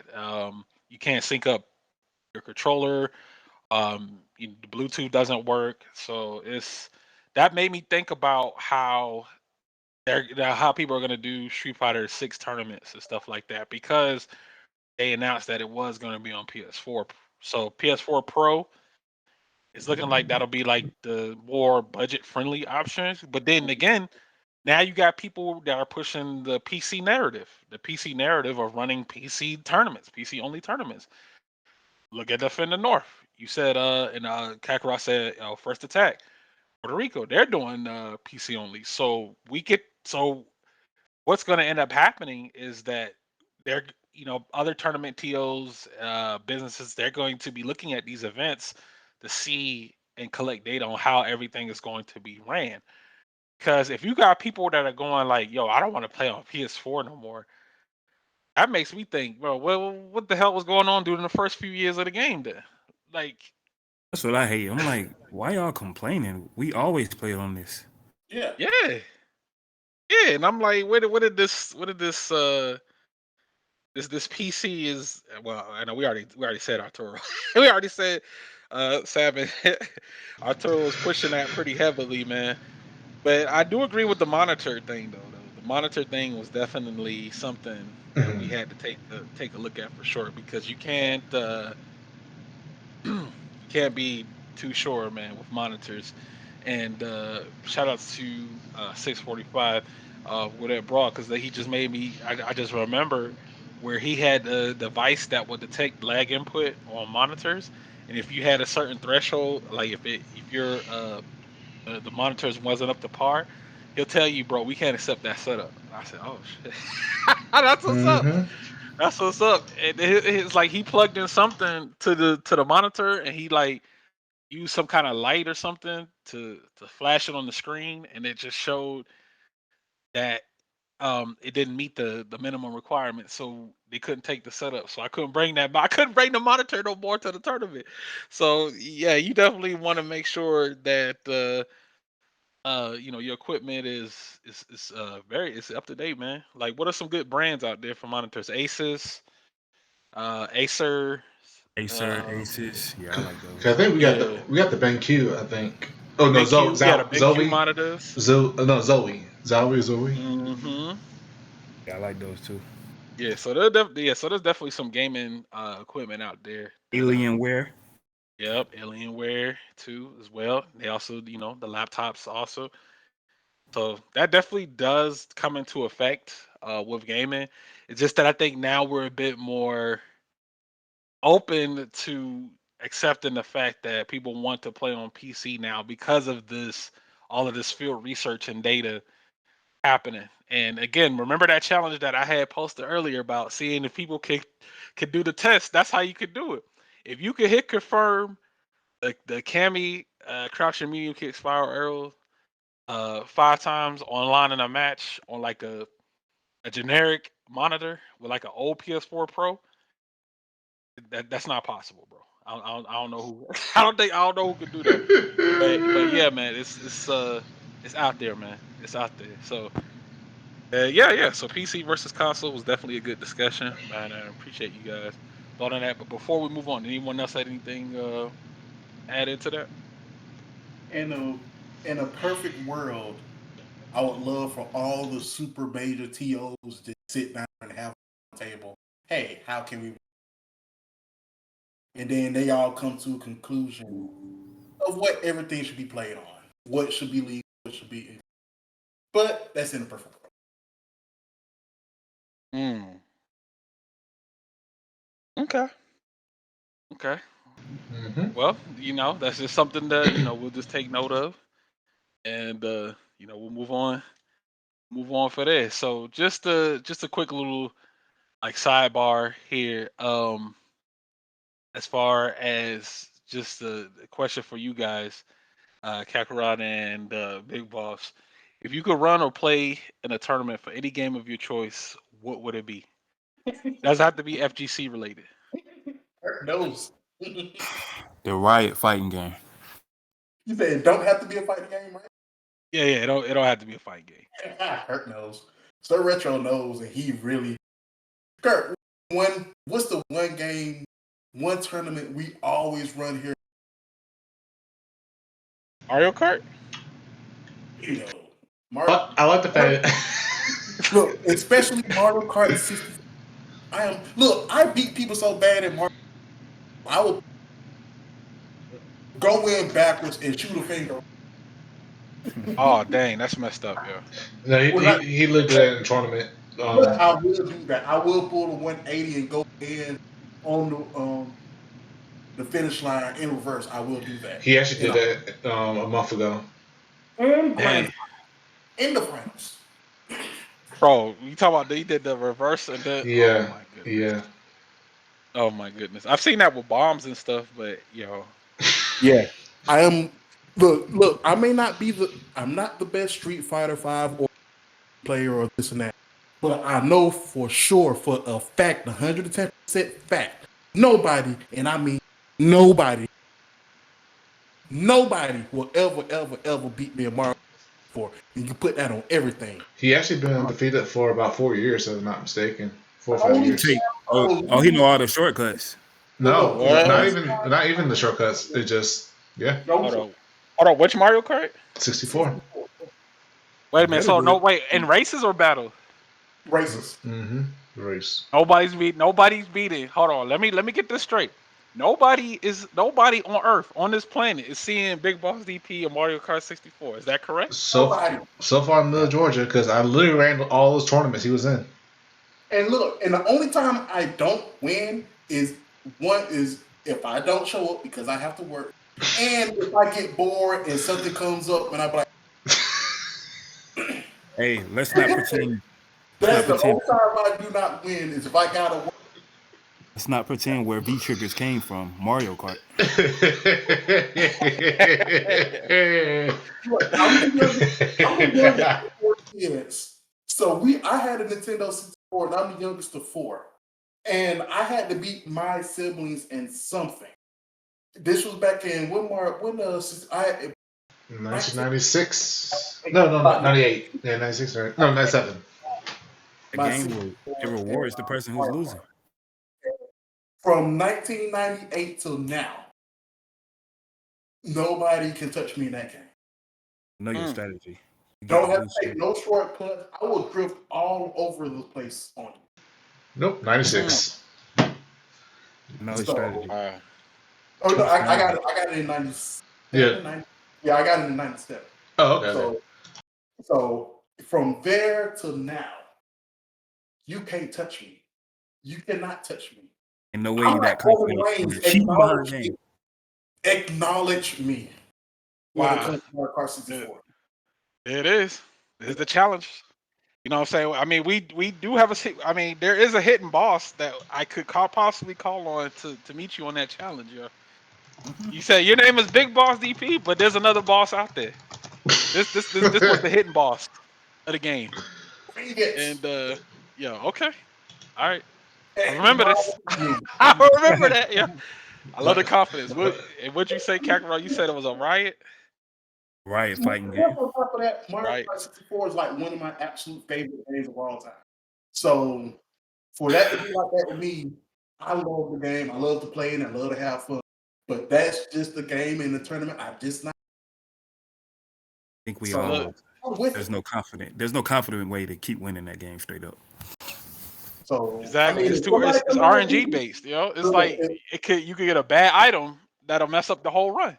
I know, but hey, it's up to me to get myself back into it. I mean, what about that one banana peel? Just like he relying on blue shells. No. I know how to get out of banana peels. Like if you over your car, hit that brake, you'll be just fine. Okay. That little music note will pop up and be like, okay. Oh yeah, I remember that tech. To avoid the banana slips. Yep. Yeah. Oh yeah. No shortcut. Hit you with the mushrooms. If you got the mushrooms across that grass, go. But none of them dang near game breaking shortcuts like on Rainbow. See now Rainbow Road, that's a big risk. That big jump at the beginning. You gotta count the yellow. You gotta count the yellow bar. As soon as you gotta count the color. Yeah. On the okay. As you get to the third yellow one, that's where you make your. That's where you make the jump. Yo. The third one.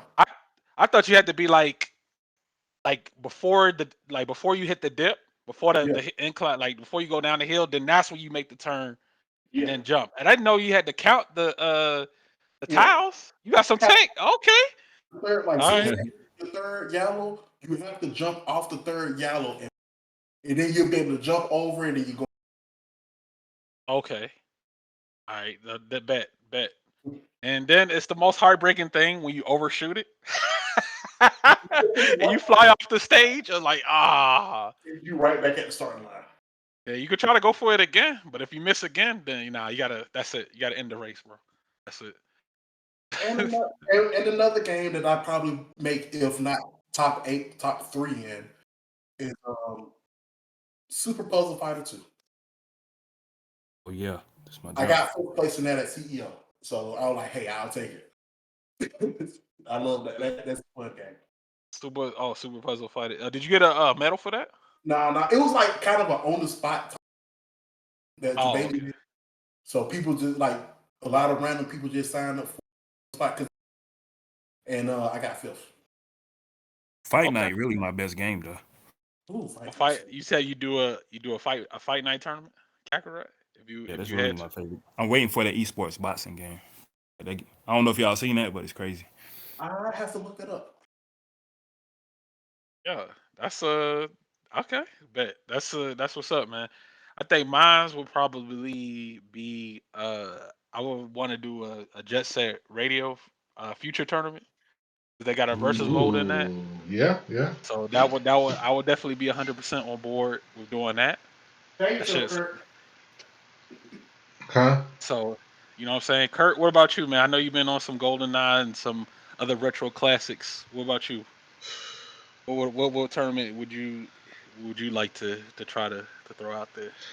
The funny part, I actually kind of did. I made my goal this year. You met your goal. You did it. Well, I didn't. I didn't. No, I did compete. No, actually, I competed all of them. Marvel 3, Third Strike. Non-fighting game would be actually NBA Jam Tournament Edition. Okay. We actually legit actually had an NBA Jam tournament. Yeah. I Okay. surprisingly can hold my own on that game. Okay. So you said that's one of your games, the NBA Jam. Yeah. All right. There it is. Oh yeah. The reason why I asked that particular question is because that kind of relates to how people feel.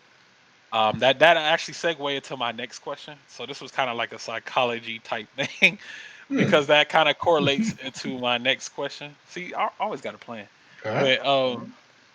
But my next question was, how do you guys feel about the Street Fighter Five community scene here in Georgia? Because everybody's gonna have different answers, and they're gonna feel a different way. So, with that being said, let me start off with the Mario Kart champ. Um, in the background, yo, Big Boss, talk to me. Okay.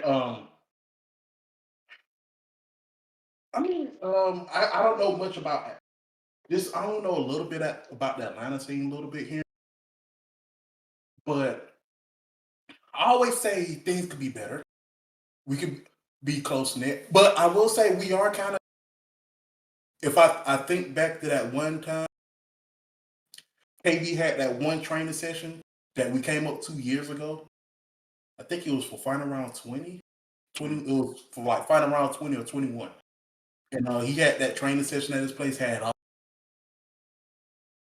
all the yeah, guys. talking about with KB. Yeah. Yeah. And we was there, we was just having, just getting the tips and tricks of it, like I always say, it could definitely be stronger. It's close knit when everybody, has that feeling of when everybody's there and everybody's playing. It's real close knit. Now, like how you say, like right now, I've heard a lot about Neon lately. It's just kind of off, kind of off in the sunset somewhat with Street Fighter Five, whatnot. So, it's just up to us to keep it going. But I feel like when Street Fighter 6 come out, everybody's going to be back. Everybody's going to be close knit. I always say this. Even though when it comes to the locals or the in the state, whether it's Atlanta, whether it's down here, of course we're all against each other. But I always go back to final round. When, final round comes about, hey y'all, this is our chance to defend the turf. Or if we go to CEO, hey, it's our KIT, Fall Classic, just anything. If we're all there, they show up and show out and show what, show everybody else what Georgia can do. But, it's kind of been on the Street Fighter end, because, same old thing, people is gone. But we just need that one spark of something big happen for us. Whether it's one of us goes to a tournament and just boom, win it all. To just revitalize everything. I would like to say I wish it could happen now. So I'm kind of like, I'm optimistic about it because I do want to see all of us, and I mean all of us, whether you one of the best on the planet or you just getting in the game. I want to see all of us succeed. I want to see all of us doing. I just want to see everybody,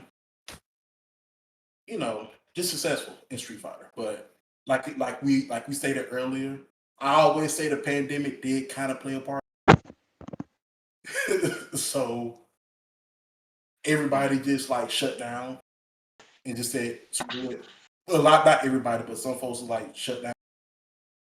So, but I just hope it gets back to that. Well, I hope we get that level, which I say come February. I feel like it's coming out February, March. But when that time frame comes, Capcom Cup is over, and a month later after it's over, Street Fighter 6 drop. I'm predicting that now. A month after Capcom Cup, Street Fighter 6 drop.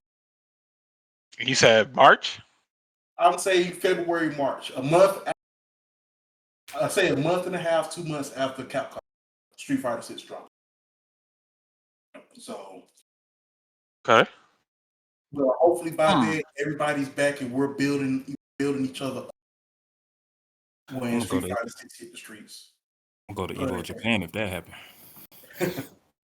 Okay. Yeah. Okay, and is it it's the same question to you, Kakarot? How do you feel? What was the question again? Question was, what do you think of the current Street Fighter 5 community scene here in Georgia? So you mean current, like right now? Right now, at this point in time, and this point of and this point of it, this located entirely in your living room. Nah, I'm just joking. That was a Simpsons reference.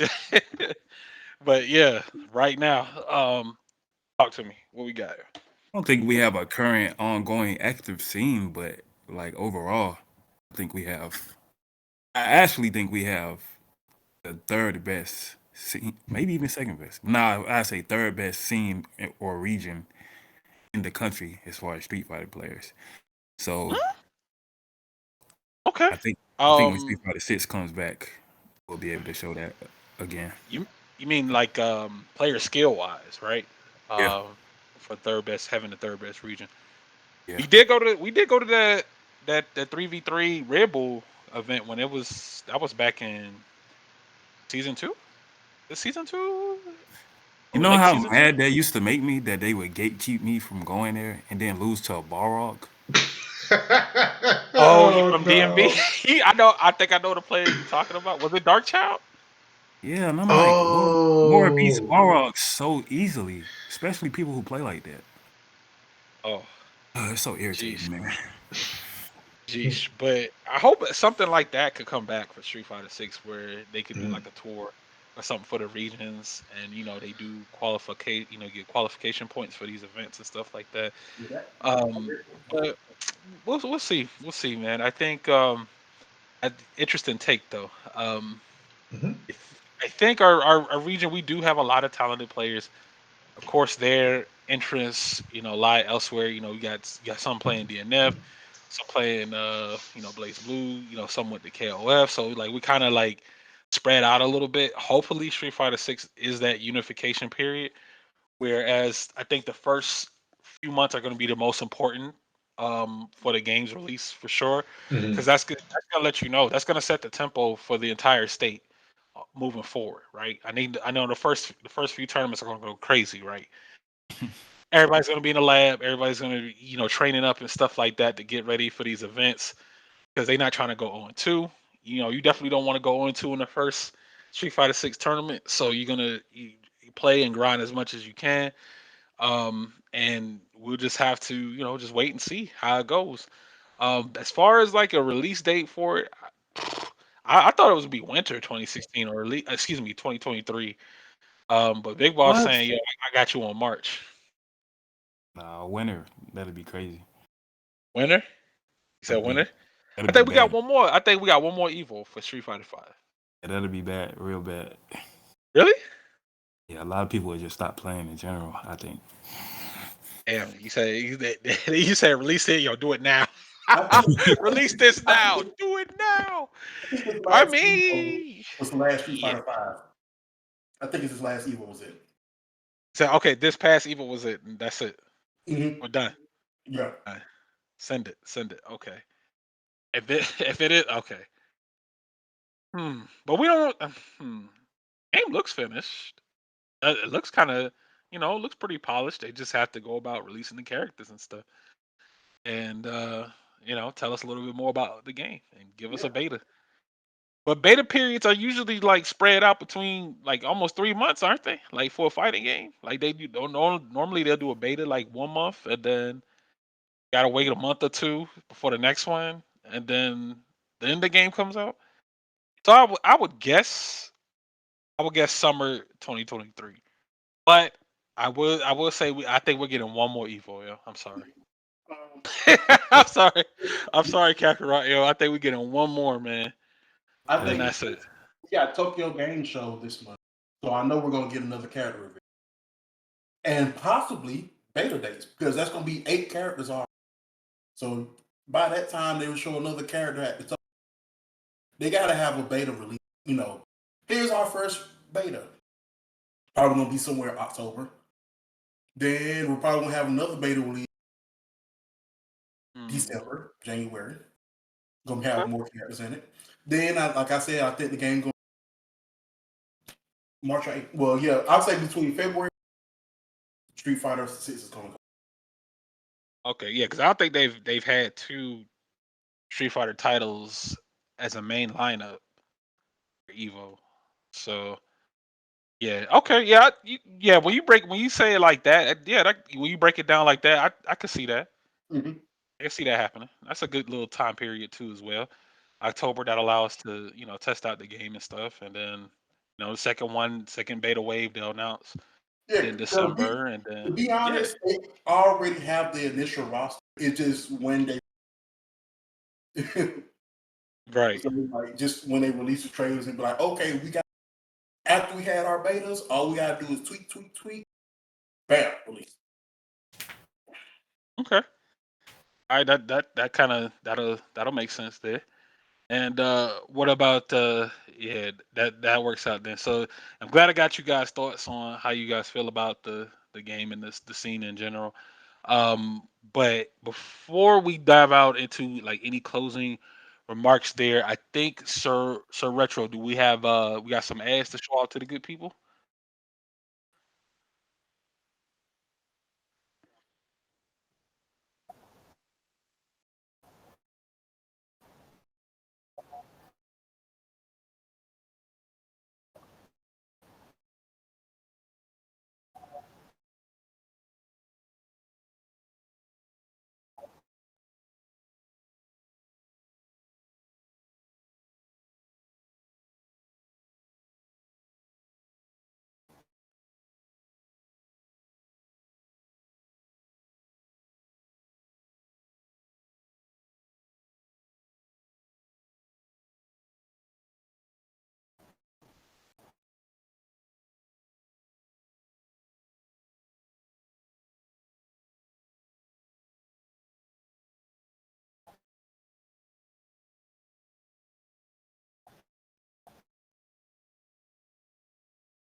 Yep, yep. Appreciate that. That there's a lot of different events going on.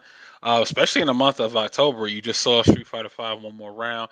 One of the main series that I was co-hosting, co-running with KB. Right there. Normally goes down at 4-4 Esports. We like to do this Ultra Street Fighter 4 and Street Fighter 5. What in addition to a random game, of course, that flyer is not final. You can see where it says description of the even. It's supposed to say event, but you know what I'm saying, it is what it is. I say, you know what, we're gonna keep that little typo because it's a part of history.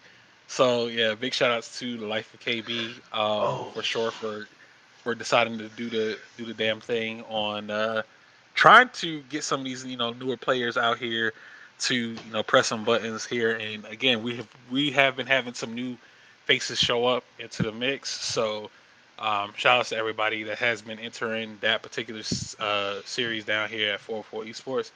Um, and yeah, that's pretty much it for that. oh But man, yeah, I actually accidentally muted myself for the first tournament, but for our own event. But yeah, for those who did not hear me, sorry about that.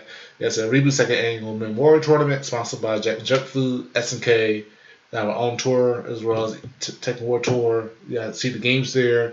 Benefiting Tuesday Children donation drive. Definitely, yeah. So yeah, definitely come in this Saturday if you're free. Okay, my bad. Keep going. that's all. All right, then we got, of course, Climax of Night, big anime, tournament going down here in Atlanta, Georgia. Data FGC is hosting a KOF 15 tournament, $1,000 pot into the pot for that particular event for a side tournament. But they'll be there co-running the stream, I believe, with Funky P and other hosts there as well.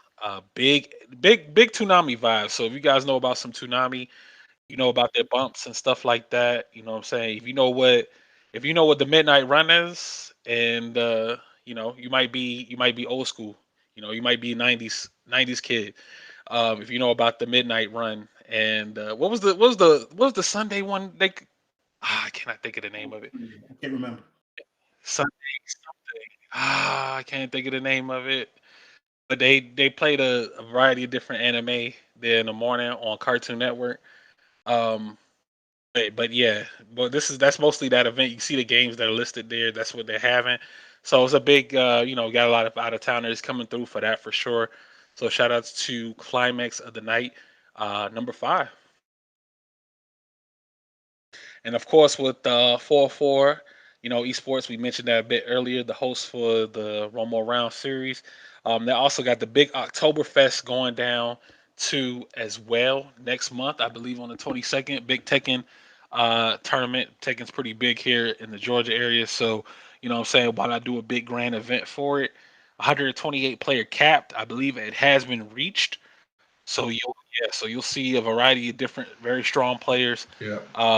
coming in through the building, trying to represent and get some of that 3K pop bonus, man. 3K pop bonus put up for this particular event. 128 players in the building.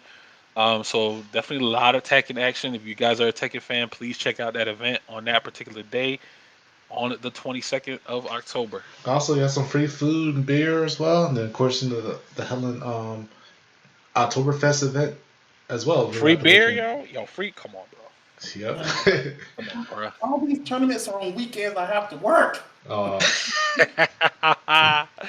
Oh, yeah. being an adult, man. I You love my got. job. I make money. I do. I'm off I know. every other weekend, and the weekends I'm on that I have to work. All these tournaments are dropping. Uh, I but know, it is what man. it is. That's what it is, man. Hey, Don't worry, man. You'll eventually get to something, man. I believe in you, man. You'll get to something. Oh, yeah. Big Boss, who you play with? And what? In the Street Fighter? Yeah. Jesus Christ, where do I start? Ken, Ryu. I've been playing with them since Street Fighter 2. Saying Street Fighter what?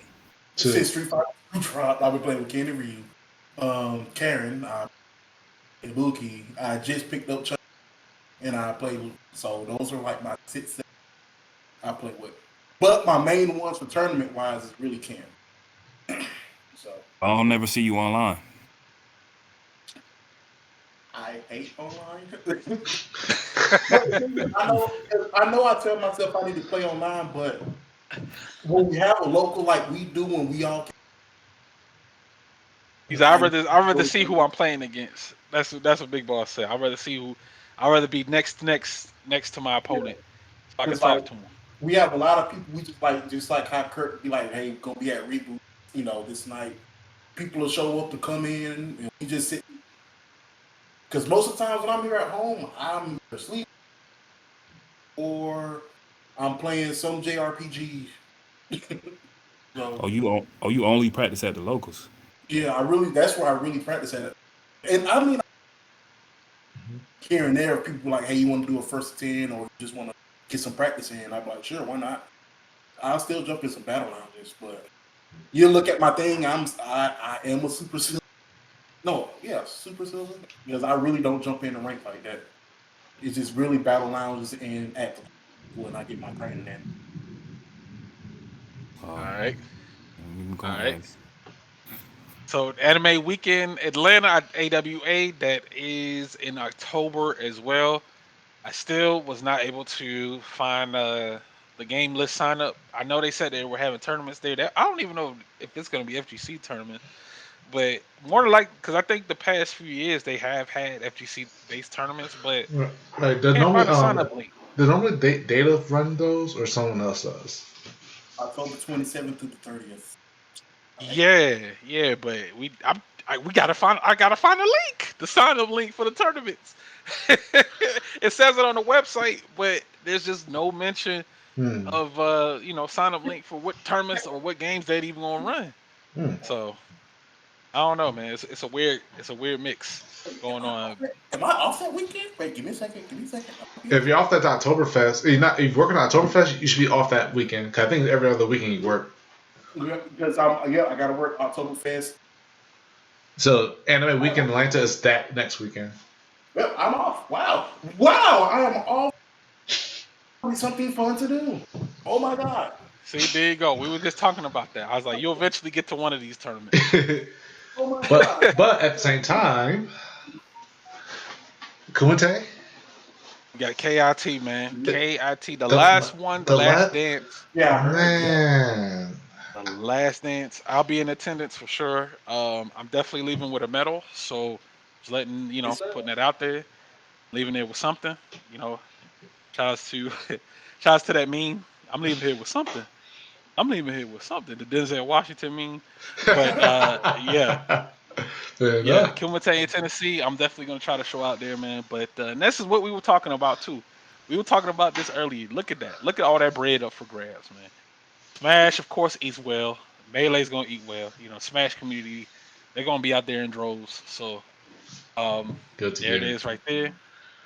Look at Guilty Gear. Guilty Gear getting up. Oh my God! I looked at the other numbers. I didn't even see Guilty Gear. Look at Guilty Gear, bro. Right in And the I know we middle. got a Street Fighter 5 players that play Guilty Gear too as well. So come on, bro. We Y'all better show up and represent, man. also have Smash players that play Guilty Gear too. See? Look at that. 5K in a pot for Guilty Gear. Tekken getting the 2,500. ENF do it with the 15, and then KOF and Street Fighter 5 with the 1,000. So regardless, everybody eats well there, man. If you get top 8, I'm sure it'll be top 8 payout. I'm pretty sure it will. Yeah, I think that's what it said. Cause you go to the website, it should say, well, even the Smash GG, the link is right there, so you can see the details. But yeah, and I believe that's all that the announcements. All right, well there it is, man. Those were the perfect announcements, man. There you guys go with the information. The standard slide that you've been seeing since the beginning. Big shouts to Jaco, man, for putting that together for us for the podcast. 10 episodes in. You love to see it, man. We got a couple. Apparently, we got a couple more stops to make because I thought 10 would be the season finale. I was like, all right, season finale. We're good. Let's go. Let's go talk to other scenes. But apparently, there's still more people out there that want to get on and lend their voice. Oh yeah, We love it. We love it, man. If you guys want to hop on, man, if you're in the Georgia scene, we want to hear from you, man. Come talk to us. We'd be more than happy to put you on. I Was mean, this is for open. It's for everybody. that last tournament you say you going to win the medal? the Which one? KIT, Yeah, the what? Kumite. Forgot about that. Oh yeah, Sorry, Boondocks joke. yeah. If you Yeah. watch Boondocks, I'm leaving. I'm leaving with something. Yeah. Yeah.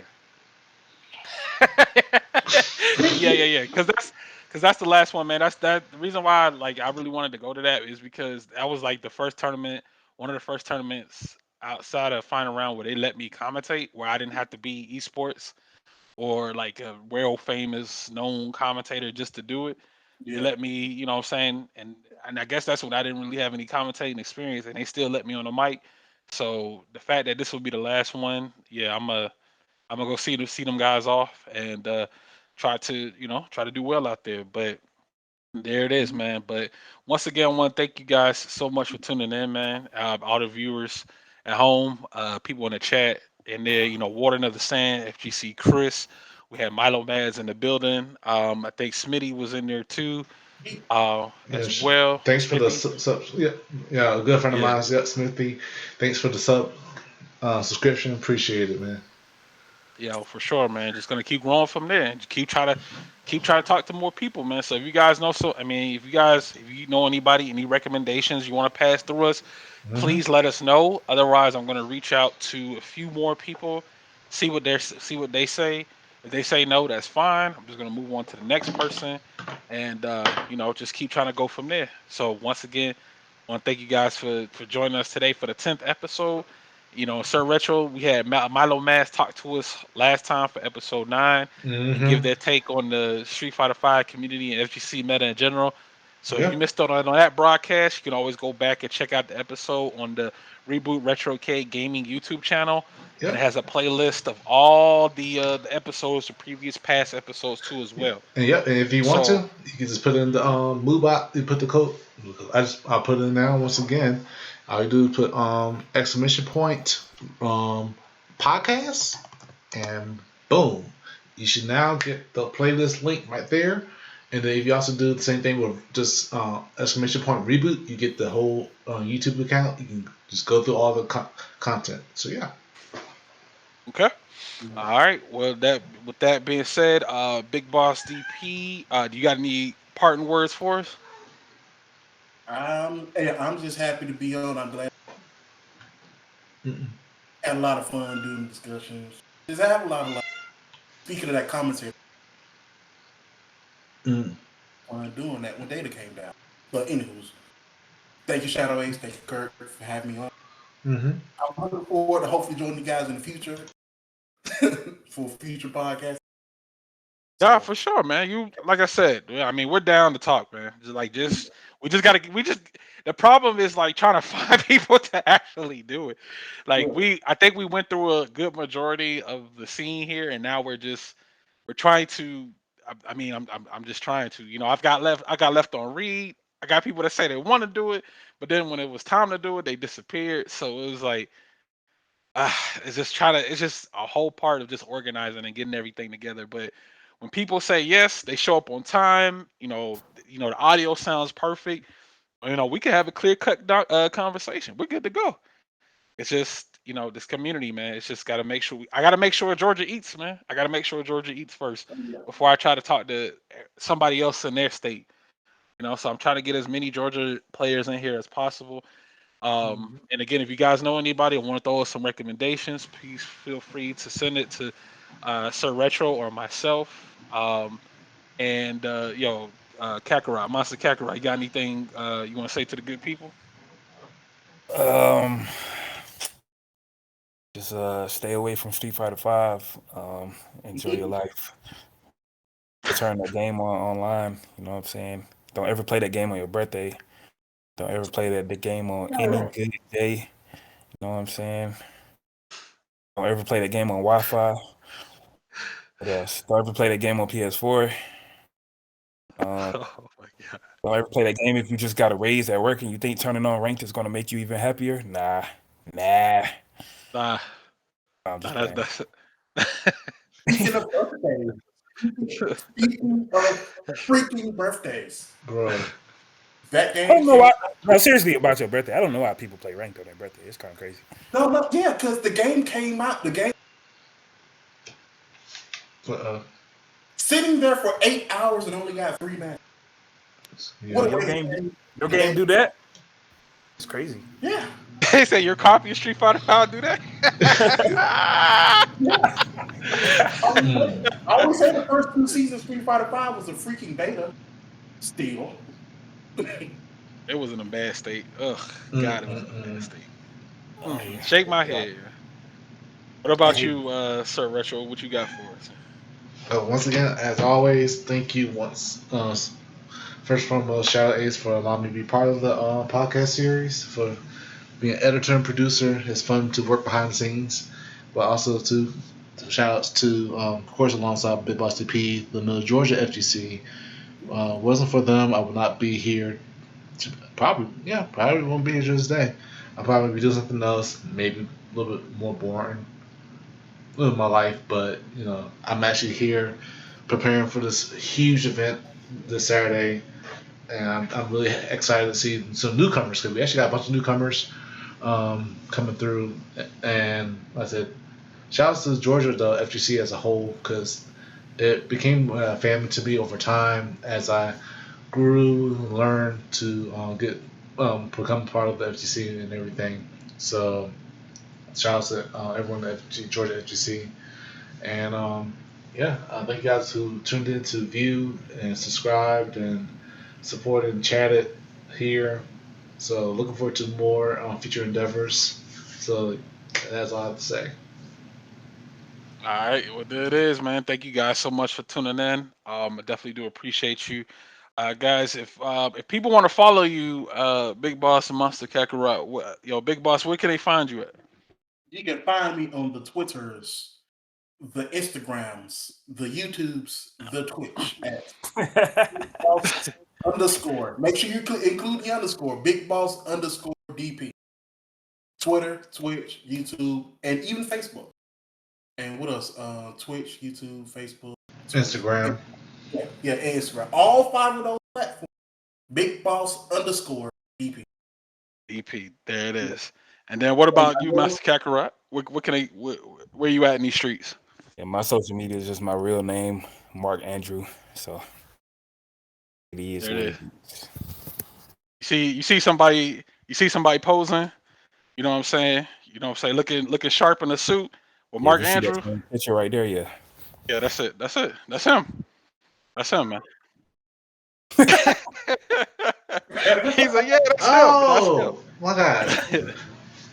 Well, who you thought I was, an actor? You thought I was an actor? No, no, no. Good headshot. All right, look, distinguished gentleman. All right, I see, bro. Yeah, Yeah. yeah, All right, he out here, man. But once again, appreciate you guys. Thank you definitely. so much, man. Sir Retro, where they gonna find you at, man? Everywhere. Of course, here Sir underscore retro 08, Twitter Sir retro 08. Also with Instagram, Facebook as well, and wherever you can find me. YouTube too. So definitely, I constantly promote, support everything. Do what I can to make myself present. So you have any questions about our Middle Georgia scene, you can come to me. Of course, you come to Big Boss DP. Of course, even our Discord as well. We have a Discord. Come to me and let us know because, I try to help continue to build the scene here. So, yeah. Thank you guys once again for being our guests, Big Boss DP and MonstaKakarot. Appreciate you guys. No problem, no problem. All right, thank you guys so much for tuning in. You guys be safe. Take care and stay tuned for the details on the next episode.